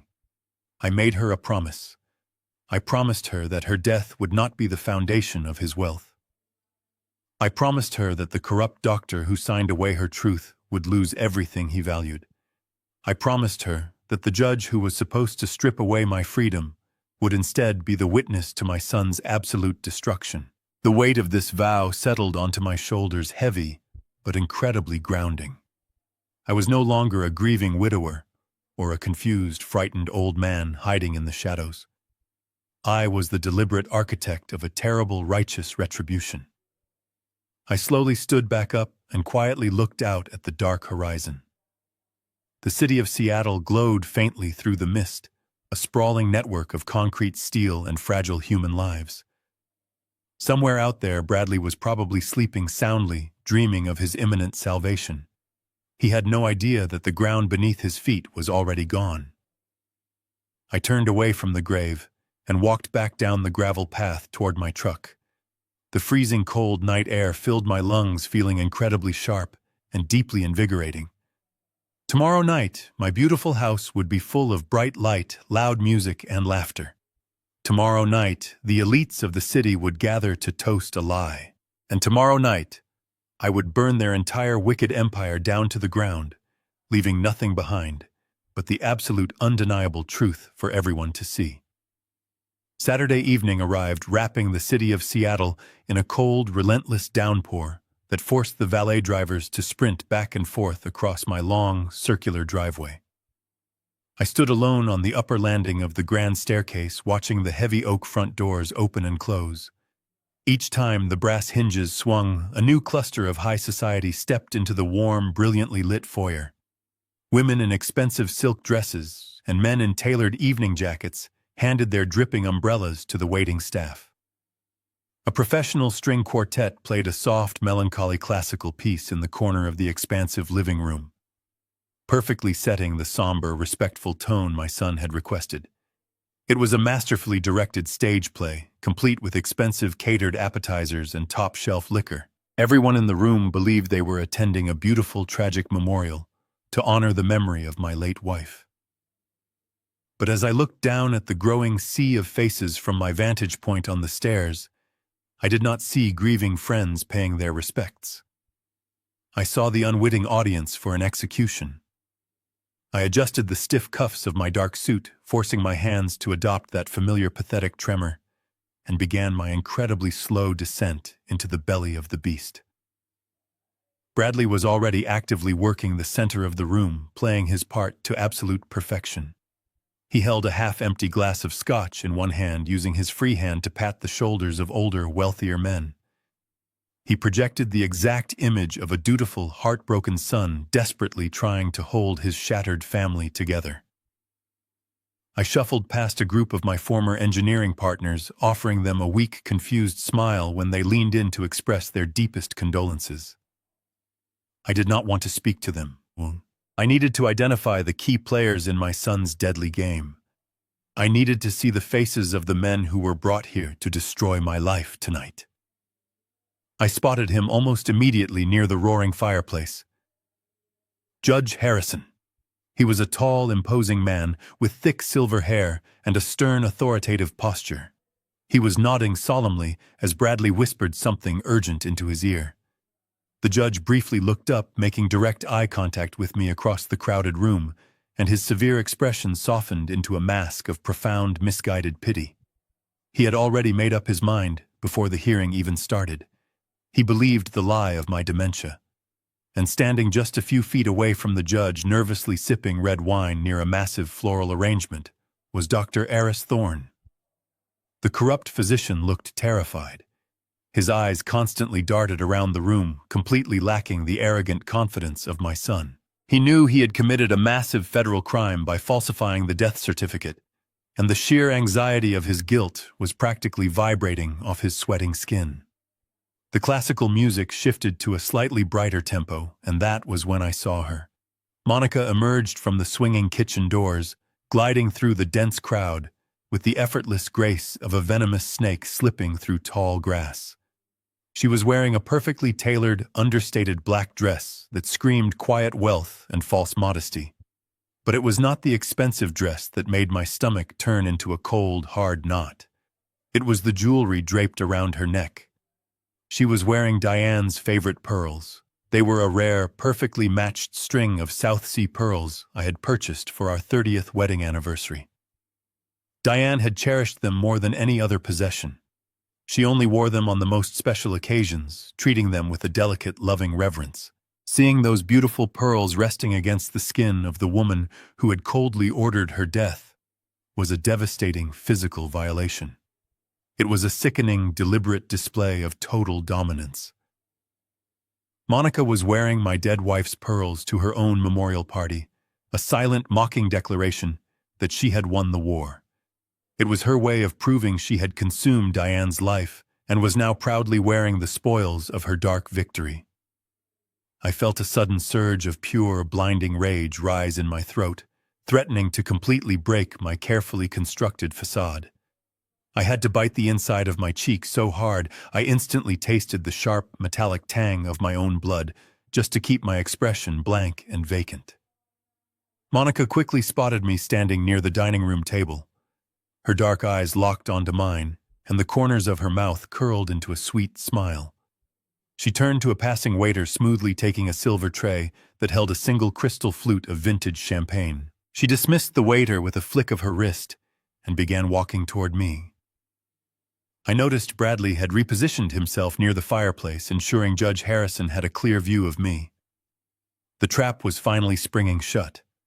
Monica stopped right in front of me, her heavy perfume mingling with the sickeningly sweet scent of the funeral lilies. "You look exhausted, Rick," she said, her voice dripping with artificial honey.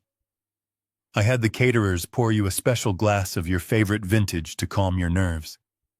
She held the polished tray out toward me. I knew exactly what was hidden inside that glass. It was an aggressive, potent hallucinogen designed to trigger a massive psychotic break in front of the judge. I slowly reached out my hand, trembling violently, playing the role of the frail old man one last time. My fingers wrapped around the cold crystal stem. I lifted the glass. Monica did not look away. Across the room, Bradley stopped talking. Dr. Thorne was staring at me. I brought the champagne up toward my face, making direct eye contact with Monica. I opened my mouth, parted my lips, and let the cold edge of the poisoned crystal press gently against my teeth. I tilted the crystal flute backward, letting the cold, effervescent liquid pool at the back of my throat. I did not swallow a drop. My muscles tensed as I held the toxic mixture away from my tongue. I immediately reached into my suit pocket with my free hand, pulling out a thick, dark, monogrammed handkerchief. I pressed the heavy fabric tightly against my mouth and let out a violent, ragged cough. I bent forward, feigning a sudden choking fit, and quietly spat the entire mouthful of laced champagne deep into the absorbent cloth. I coughed twice more for good measure, making sure my face turned slightly red from the exertion. Monica took a step back, a flash of genuine irritation crossing her perfectly composed features before she forced her sympathetic mask back into place. "Oh my goodness, Rick. Are you all right?" she asked loudly, ensuring the guests standing nearby could hear her. She gently patted my shoulder, though her touch felt like the brush of a cold reptile. I nodded weakly, keeping the damp handkerchief pressed against my lips, and mumbled an apology. I told her the bubbles had just gone down the wrong pipe. She smiled, her eyes gleaming with dark satisfaction, and smoothly took the half-empty glass from my trembling hand. She walked away, convinced the chemical payload was coursing through my bloodstream. I gave the hallucinogen time to take effect. I spent the next 20 minutes sitting quietly in a leather armchair near the piano, staring blankly at the roaring fire. I slowed my breathing, letting my posture sag, completely projecting the image of a man whose mind was unraveling. I could feel the eyes of the room drifting toward me. The murmurs and polite laughter continued, but the atmosphere was shifting. Bradley had spent the last hour quietly planting seeds of doubt among the guests, whispering tragic updates about my mental decline. When the time felt right, I began the performance of my life. I pushed myself out of the armchair, intentionally stumbling forward, my knees buckling just enough to cause a mild commotion. A former colleague from the firm rushed over to steady me. I looked at him with unfocused eyes. I called him by the wrong name. I asked him why we were standing in the middle of a train station. The man's face fell, replaced by a look of heartbreaking pity. I slurred my words, dragging my syllables out, allowing my voice to crack and tremble. I pulled away from his supportive grip and began wandering through the crowded living room. Every step I took was carefully calculated to look disconnected from reality. I brushed past the string quartet, accidentally knocking a sheet of music off the cellist's stand, and did not pause to apologize. I muttered nonsensical phrases under my breath, my eyes darting toward the corners of the ceiling as if I were tracking invisible phantoms. The polite conversations around me began to falter, replaced by uncomfortable silence and hushed whispers. People stepped out of my way, their expressions a mixture of deep sorrow and discomfort. I caught sight of Dr. Thorne standing near the hallway. He was watching my every move with clinical detachment, occasionally nodding to himself, mentally preparing to testify that he had witnessed this psychotic episode firsthand. I lumbered toward the dining room, where a large buffet of catered appetizers was displayed on a long mahogany table. I reached out with a shaking hand and picked up an expensive porcelain plate. I stood there for a long moment, staring down at the empty white surface of the plate, my mouth slightly open, my eyes vacant. The room had grown quiet. Dozens of eyes were locked onto the tragic spectacle of the structural engineer losing his mind in the middle of his own home. I let my fingers go limp. The porcelain plate slipped from my grasp and crashed against the hardwood floor. The violent sound of shattering ceramic echoed like a gunshot through the silent house. Shards of white porcelain scattered across the polished wood, sliding over the edges of the Persian rug. Several guests gasped in shock. I did not look down at the broken mess. Instead, I brought my hands up to my head, gripping my gray hair, and let out a low whimper. I backed away from the table, my eyes wide with manufactured terror, scanning the crowd as if I did not recognize a single being in the room. Bradley was at my side in an instant. He pushed through the crowd of frozen guests, his face twisted into a mask of agonizing concern. He grabbed my shoulders, pulling me away from the broken plate, his voice loud and steady. "Dad, it is okay, I am here," he said, projecting his fake empathy to the back of the room. He wrapped his arms around me, holding me tight, playing the role of the devoted son, shielding his broken father from public humiliation. I buried my face in his shoulder, whimpering and trembling, fully committing to the illusion of mental collapse. I let my head loll slightly to the side, peering over Bradley's shoulder, to look across the crowded living room. Standing near the stone fireplace, Judge Harrison was watching the scene unfold, with a grave, sorrowful expression. As I watched, Bradley subtly turned his head. He made eye contact with the judge. My son gave a slow, devastating nod. It was the nod of a man confirming an unspeakable tragedy. Judge Harrison closed his eyes for a brief second and returned the nod, silently acknowledging the heartbreaking truth of Bradley's petition. The trap had sprung. The performance had worked flawlessly. The entire room, including the magistrate who held the power to end my freedom, was completely convinced that my mind was gone. My son believed he had won. He believed I was finished. He had absolutely no idea that the curtain was about to rise on the final act of his life. Bradley gently guided me toward a plush velvet armchair near the grand piano. He lowered me into the seat with exaggerated care, patting my knee as if I were a frightened toddler. I let my head rest against the high back of the chair, my eyes half closed, panting softly, as if the simple act of walking had completely drained my spirit. The room was suffocatingly silent. Nobody spoke. The only sound was the faint rhythmic drumming of the rain against the large bay windows. Bradley stood up slowly, wiping a perfectly timed, non-existent tear from the corner of his eye. He smoothed the lapels of his expensive dark suit, took a deep breath, and walked toward the center of the living room. He signaled to the string quartet, who immediately lowered their instruments. Bradley tapped a silver spoon gently against the side of a crystal glass. The sharp, clear chime rang out, demanding the absolute attention of every single person in the room. "Thank you all for being here tonight." Bradley began, his voice echoing softly through the microphone he pulled from his jacket. He let his words hang in the air, his tone thick with manufactured grief. "We gathered this evening to honor the beautiful memory of my mother, Diane.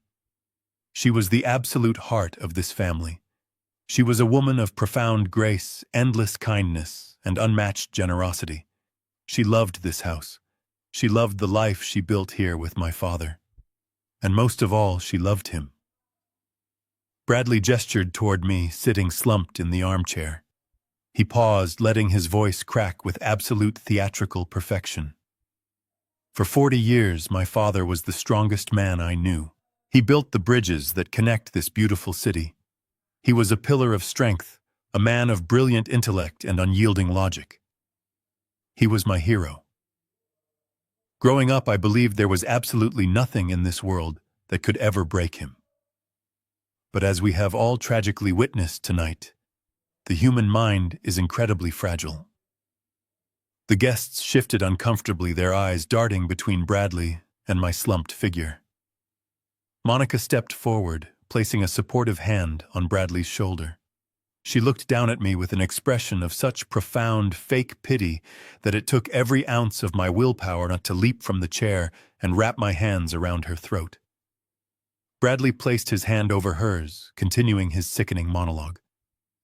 "Over the past few months following the sudden loss of my mother, we have watched my father slip further and further into the dark, terrifying grip of severe dementia. It started with small things. Forgotten names, misplaced keys, confusion about the time of day. But it has rapidly escalated into something truly heartbreaking. He no longer recognizes his own home. He no longer recognizes me. The brilliant engineer who built our city is trapped inside a mind that is collapsing in on itself. Monica and I have brought in specialists. We have tried every medication available." He paused again, making direct, deliberate eye contact with Dr. Thorne, who gave a slow, solemn nod of medical confirmation. Then Bradley looked right at Judge Harrison. But the truth is, I can no longer provide the level of care he desperately needs. He is becoming a danger to himself. Tonight's episode was the final tragic proof that he requires professional, around-the-clock intervention. I cannot stand by and watch the man I love suffer in this terrifying state of confusion. It is the hardest decision a son could ever make, but I have to do what is best for his safety and his dignity. Bradley took a deep, shuddering breath, gripping his microphone tightly. Therefore, after consulting with his doctors, we have made the agonizing choice to transfer him to a specialized, secure psychiatric facility. A medical transport team is waiting outside in the driveway right now. They are here to take him tonight, so he can begin receiving the constant care he requires. A collective murmur of shock and sympathy rippled through the crowded living room.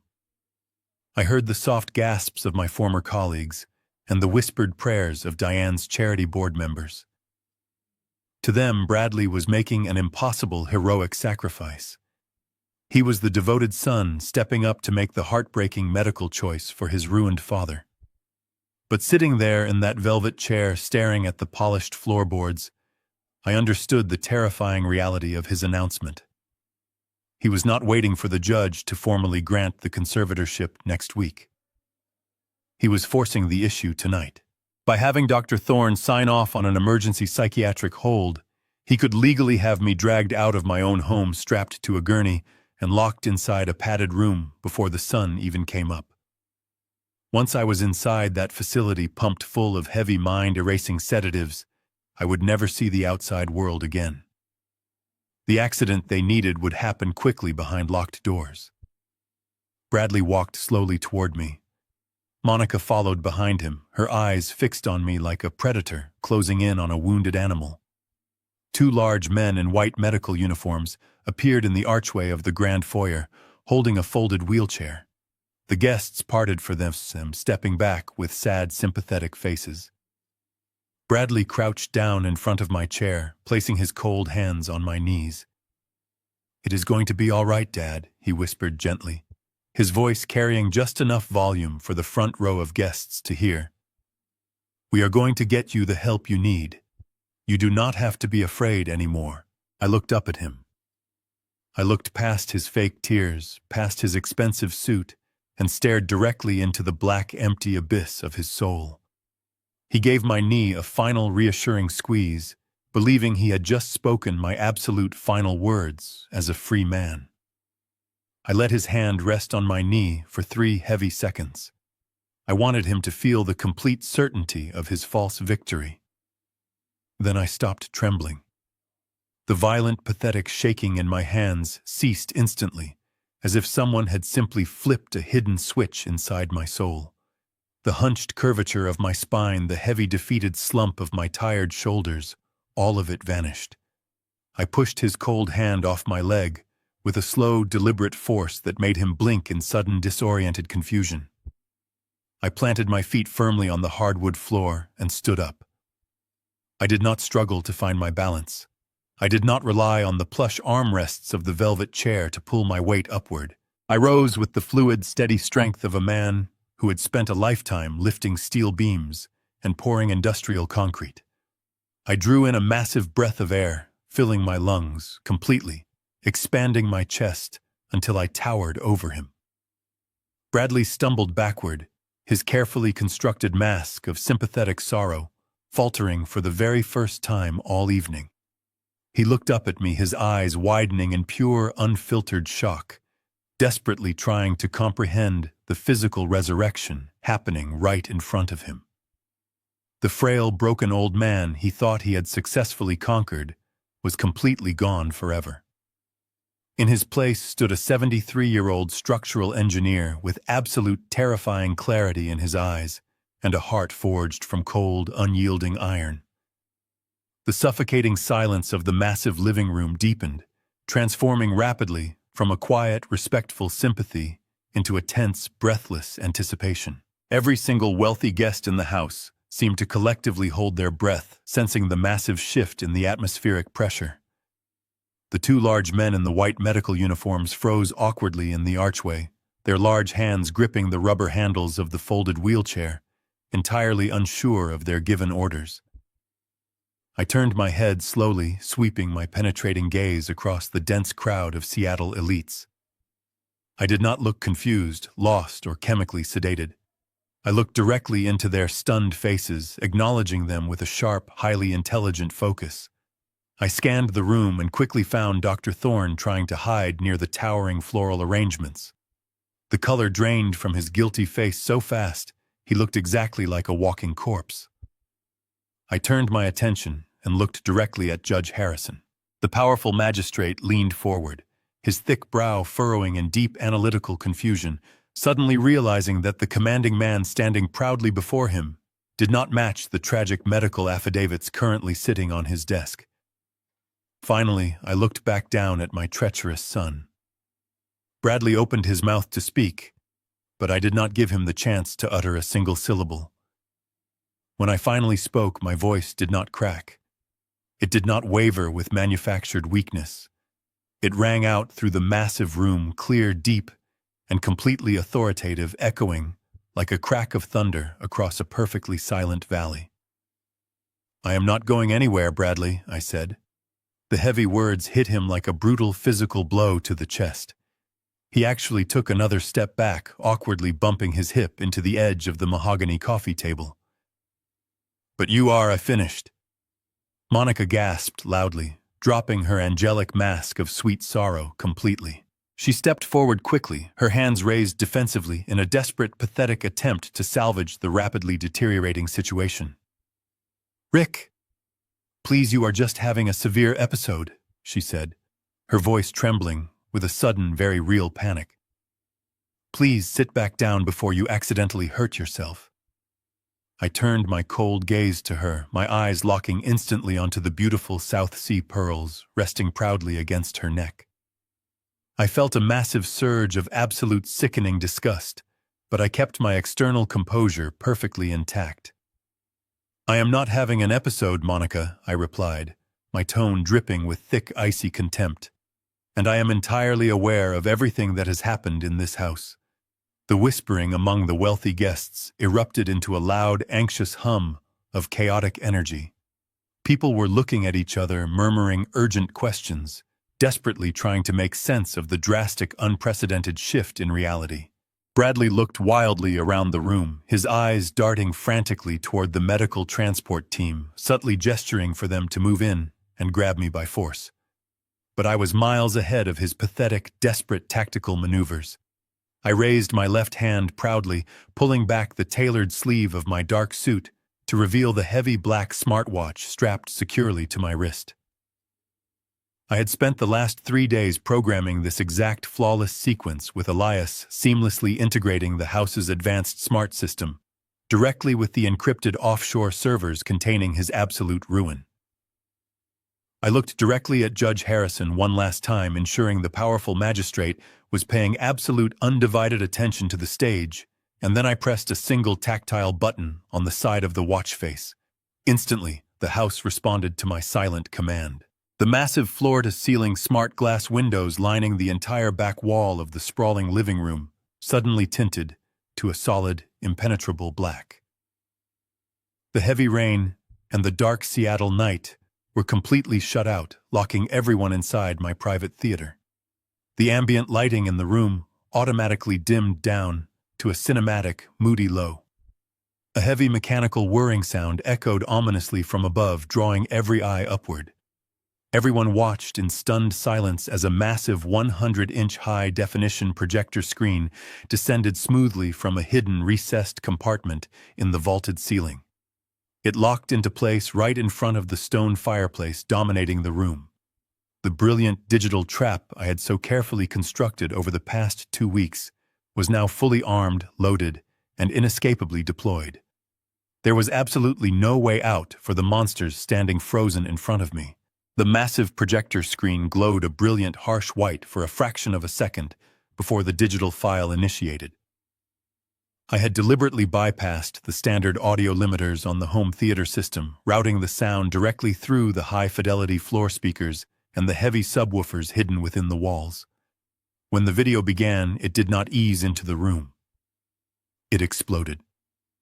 The horrific rattling sound of my wife gasping for her final breaths blasted through the living room at maximum volume. It was a wet, desperate mechanical sound of failing lungs magnified to a deafening roar that physically shook the crystal glasses on the catering tables. Several guests instinctively covered their ears, flinching away from the sudden auditory assault. The string quartet cellist dropped his bow, the wood clattering against the polished floor. On the screen, the shaky first-person perspective from Diane's smart glasses filled the room. The camera angle was low, displaying the intricate woven pattern of the Persian rug that lay just a few feet away from where we were currently standing. The confusion on the faces of the Seattle elites lasted only for a few agonizing seconds. As the terrifying realization of what they were actually watching began to set in, the polite murmurs of high society morphed into sharp gasps of pure, unadulterated horror. They were watching a woman die. They were watching the beloved philanthropist they had come to mourn fighting a losing battle for her life on the floor of her own home. I kept my eyes locked on Bradley. His perfectly tailored suit suddenly looked like a cheap costume. The blood drained from his face so rapidly that his skin took on the waxy, translucent pallor of a cadaver. He was completely paralyzed, his mouth hanging open in a silent scream of absolute terror.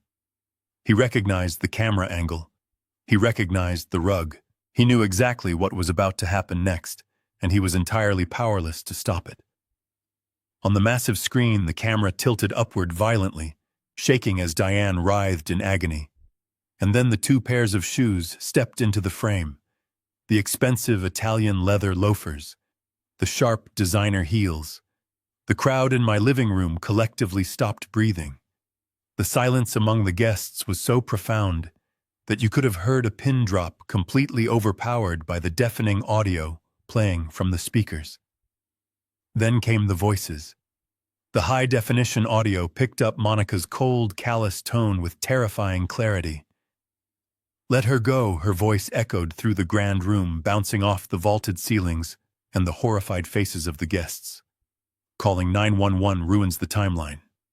A woman standing near the front row, a close friend of Diane from the charity board, let out a piercing shriek and covered her mouth with trembling hands. A wealthy venture capitalist, who had just been patting Bradley on the back a few moments earlier, physically backed away, staring at my son as if he had just sprouted horns. The video showed Bradley looking at his watch, completely ignoring his mother's agonizing death rattle. It was the ultimate, undeniable proof of their profound evil broadcast in 4,000 pixel resolution for the entire city's elite to witness. There was no context that could explain it away. There was no high-priced lawyer who could twist that footage into a misunderstanding. It was cold, calculated, premeditated murder, and every single person in the room had just become a witness. The sheer panic that erupted from the villains was instantaneous and utterly chaotic. Monica was the first to completely break. The elegant, composed hostess who had been wearing my dead wife's pearls just moments ago let out a guttural, animalistic scream. She dropped the silver tray she was holding, sending the poisoned crystal flute of champagne shattering against the hardwood floor. The liquid splashed across her expensive black dress, but she did not care. She spun around, her eyes wild with the primal terror of a trapped rat, and bolted toward the grand foyer. She shoved a caterer out of the way, her designer heels slipping on the polished wood, desperately lunging for the heavy oak front doors. But she forgot the watch on my wrist.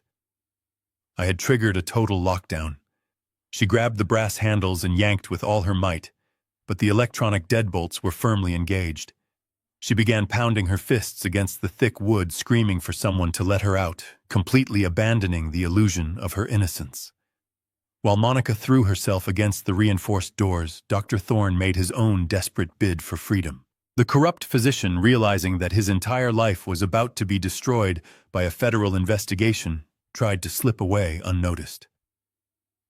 He abandoned his glass of wine and quickly moved toward the back hallway, intending to escape through the kitchen service entrance. I watched him scurry like a cockroach fleeing the light. He pushed through the swinging doors, but I had already sealed that exit as well. A moment later, I saw him reappear in the archway, his face shining with a cold sweat, his chest heaving with panic. He looked around the room, making eye contact with the furious, disgusted faces of the wealthy guests, who now fully understood his role in this nightmare.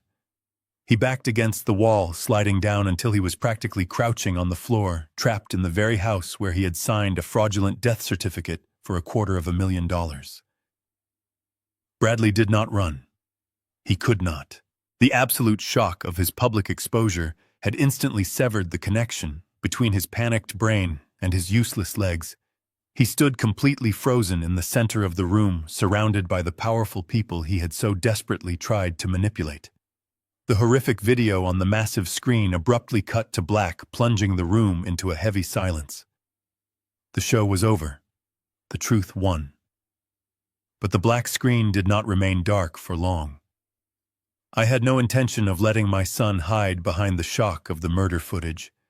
The projector flared back to life, illuminating the horrified faces of the wealthy guests with a stark, cold light. I pressed another button on my smartwatch, advancing my digital dossier to the next devastating chapter. A series of highly encrypted emails appeared on the massive screen. They were magnified so large that every person in the room could clearly read the frantic, desperate words my son had typed. I did not need a microphone to explain what they were looking at. My voice carried easily through the paralyzed crowd. I told them about the total collapse of his venture capital firm. I explained the massive Ponzi scheme he had been running right under their noses. I watched the faces of his wealthy investors contort with a new kind of terror, the realization that their fortunes were tied directly to a desperate criminal. The projected emails detailed the $8 million debt he owed to a brutal Chicago crime syndicate. They saw the violent threats. They saw his pathetic begging. They saw the exact calculated timeline that forced him to sacrifice his own mother to buy himself 30 days of miserable survival. The murmurs of the crowd grew into a rising tide of furious outrage, but I was still not finished. I swiped my finger across the tablet interface, and the emails were instantly replaced by his offshore bank ledgers. Row after row of illicit wire transfers filled the entire screen. I highlighted the massive $6 million transaction.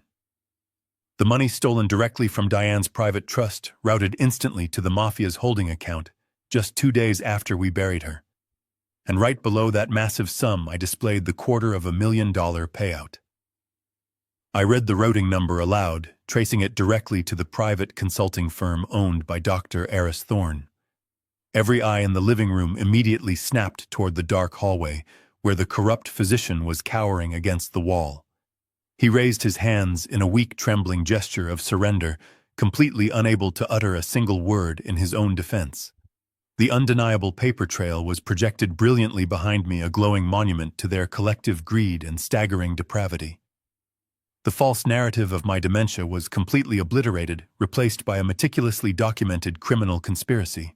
From the back of the room near the grand piano, a familiar figure stepped out of the shadows. It was Jonathan Wright, my longtime attorney and truest friend. He had been standing there the entire time, quietly observing the masterpiece of destruction we had prepared together. He held his heavy leather briefcase in one hand and his cell phone in the other. He looked at Judge Harrison, giving the powerful magistrate a solemn, respectful nod. The judge slowly shook his head in absolute disbelief, his eyes fixed on the damning financial documents on the screen, finally understanding how close he had come to becoming an unwitting pawn in a murder plot. Suddenly, a faint, high-pitched wail pierced through the heavy drumming of the rain outside. It grew louder by the second, multiplying into a chaotic chorus of blaring sirens. The sound cut through the tense atmosphere of the living room, echoing off the high ceilings. Bradley snapped out of his catatonic trance. A brief, desperate flicker of hope flashed across his pale, sweating face. He looked at the tinted windows, then turned to me, his chest heaving with frantic breaths. The medical transport, he stammered, his voice cracking with a pathetic, infantile desperation. "They are here for you. They are taking you away." I looked at him with a gaze so cold, It could have frozen the blood in his veins. I slowly shook my head. "Those are not ambulances, Bradley," I said quietly, though my voice carried immense weight. "The medical transport was never coming. I canceled your fraudulent request 3 days ago." The red and blue emergency lights began to flash violently outside, illuminating the dark driveway and casting rapid strobing shadows through the edges of the window frames. The sirens abruptly cut off, replaced by the heavy slamming of car doors and the sharp authoritative shouting of armed men. I pressed the final button on my smartwatch. The heavy electronic deadbolts on the front doors disengaged with a loud mechanical click. The massive oak doors burst open, letting in a gust of freezing wind and heavy rain. A dozen heavily armed agents from the Federal Bureau of Investigation, flanked by local Seattle police officers, stormed into the grand foyer. They moved with absolute tactical precision, their dark windbreakers wet from the storm. The elite guests parted like the Red Sea, scrambling out of the way as the federal agents flooded into the living room. Jonathan Wright immediately stepped forward, handing a thick manila folder of printed evidence directly to the lead agent. The commander barked orders, and 2 officers sprinted toward the hallway to physically restrain Dr. Thorne against the wall. Monica, still sobbing hysterically by the front entrance, was quickly surrounded. But the lead FBI agent walked straight toward the center of the room, his eyes locked on my son. The empire Bradley built on the bones of his family was completely crashing down around him. His legs finally gave out. He collapsed onto the hardwood floor, falling hard onto his knees right in front of me. The tears streaming down his cheeks were genuine. He reached out, grabbing my suit trousers with trembling hands. He begged, "Dad, please, they'll kill me in prison." I looked down at him. I did not bend down to comfort him. I gently pulled my leg back, giving my response. "You stopped being my son the moment you let her die," I replied. The lead agent hauled him up. The cold steel handcuffs clicked tightly shut. The flashing red and blue lights of the police cruisers painted the walls of my living room in a chaotic, rhythmic pulse. I watched in absolute silence as the federal agents escorted my son out the front door. He did not look back. His head was bowed, his shoulders slumped, the arrogant posture of the wealthy hedge fund manager completely erased by the harsh reality of his impending doom. Monica was dragged out moments later, screaming obscenities, her designer dress ruined and her reputation permanently destroyed. The guests left shortly after filing out into the cold Seattle rain in a state of profound shock. When the heavy oak doors finally closed for the last time that night, the sprawling mansion was plunged into a deep, echoing quiet. I stood alone in the center of the room, surrounded by the remnants of a shattered party. And for the first time in 6 months, I felt the crushing weight of grief begin to lift from my chest. 6 months have passed since that night. The legal proceedings were swift and absolutely merciless. The mountain of digital evidence Elias and I had gathered proved entirely insurmountable for their high-priced defense attorneys. Bradley did not even try to take his criminal case to trial. He pleaded guilty to second-degree murder, wire fraud, and conspiracy to commit insurance fraud. He is currently serving a life sentence without the possibility of parole in a maximum security federal penitentiary. But the thick concrete walls of his small cell do not offer him any true protection. The Chicago syndicate he owes $8 million to has a very long reach extending far beyond the barbed wire fences of the prison system. Jonathan told me that Bradley spends every single day looking over his shoulder, terrified of his own shadow, knowing that the massive debt he accumulated will eventually be collected in blood. He traded his own mother's beautiful life for a temporary financial reprieve, and now he will spend the rest of his miserable existence waiting for the violent reaper to arrive in the dark. Monica did not fare any better in the aftermath of their exposure. The federal authorities froze all of her assets, immediately seizing her offshore bank accounts, her expensive sports cars, and the luxury home I had so foolishly helped them purchase. She was officially stripped of every single piece of wealth she had conspired to steal from my family. She is currently awaiting sentencing, facing 20 long years in a federal prison for criminal conspiracy and accessory to murder. As for Dr. Aris Thorne, his medical license was permanently revoked the very next morning. He is serving a 10-year sentence for medical fraud and evidence tampering, his once lucrative career reduced to absolute ashes. The twisted empire they tried to build on the foundation of my planned destruction was completely dismantled piece by piece until absolutely nothing remained but the cold, hard truth of their overwhelming greed. With the monsters finally locked away behind steel bars, I could no longer stay in that beautiful house. The walls held far too many memories, both beautiful and deeply horrifying. I sold the massive estate a few months ago to a young, vibrant family who will hopefully fill those spacious rooms with genuine love and laughter. I took the entire $12 million estate, every single penny that Bradley had so desperately tried to steal, and I created something truly enduring. I established the Diane Campbell Foundation in honor of my late wife. We currently operate out of a modest office building in downtown Seattle, employing a highly dedicated team of aggressive legal advocates, forensic financial auditors, and compassionate social workers. Our sole mission is to provide free, immediate protection for elderly individuals who are being financially exploited, medically neglected, or emotionally abused by their own families. We actively investigate suspicious conservatorship petitions. We audit stolen retirement funds. We fight back against the ruthless monsters who believe that aging makes a person an easy target.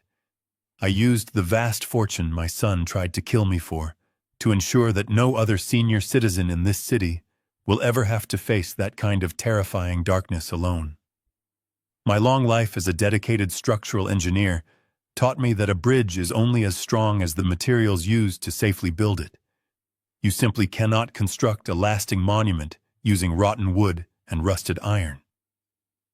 I spent 40 long years trying to build a safe bridge for my only son, pouring my love, wealth, and energy into his foundation. But I foolishly ignored the early warning signs. I ignored the structural flaws in his character, believing my financial support could somehow compensate for his complete lack of a moral compass. I learned the absolute hardest lesson a father can learn. You cannot save a structure designed to collapse, and you cannot buy loyalty from a heart that only values currency. True strength does not come from the blood running through your veins. It comes from the difficult choices you make when the pressure is highest. I lost my wife to an act of evil, and I lost my son to his own insatiable greed. But in the aftermath of that storm, I found a new purpose. I built a new foundation, one that is truly indestructible, forged from the necessity of justice and the enduring memory of the woman I loved. My name is Rick Campbell. I am 73 years old, and I am finally living a life built on absolute truth. I no longer hide in the dark shadows of my own home, and I no longer pretend to be a weak, broken man. I stood up to the very people who deeply underestimated my worth, and I took back my complete dignity. Thank you for listening. Did you like my story? Which city are you watching from? Subscribe and remember. Blood makes you related, but loyalty makes you family.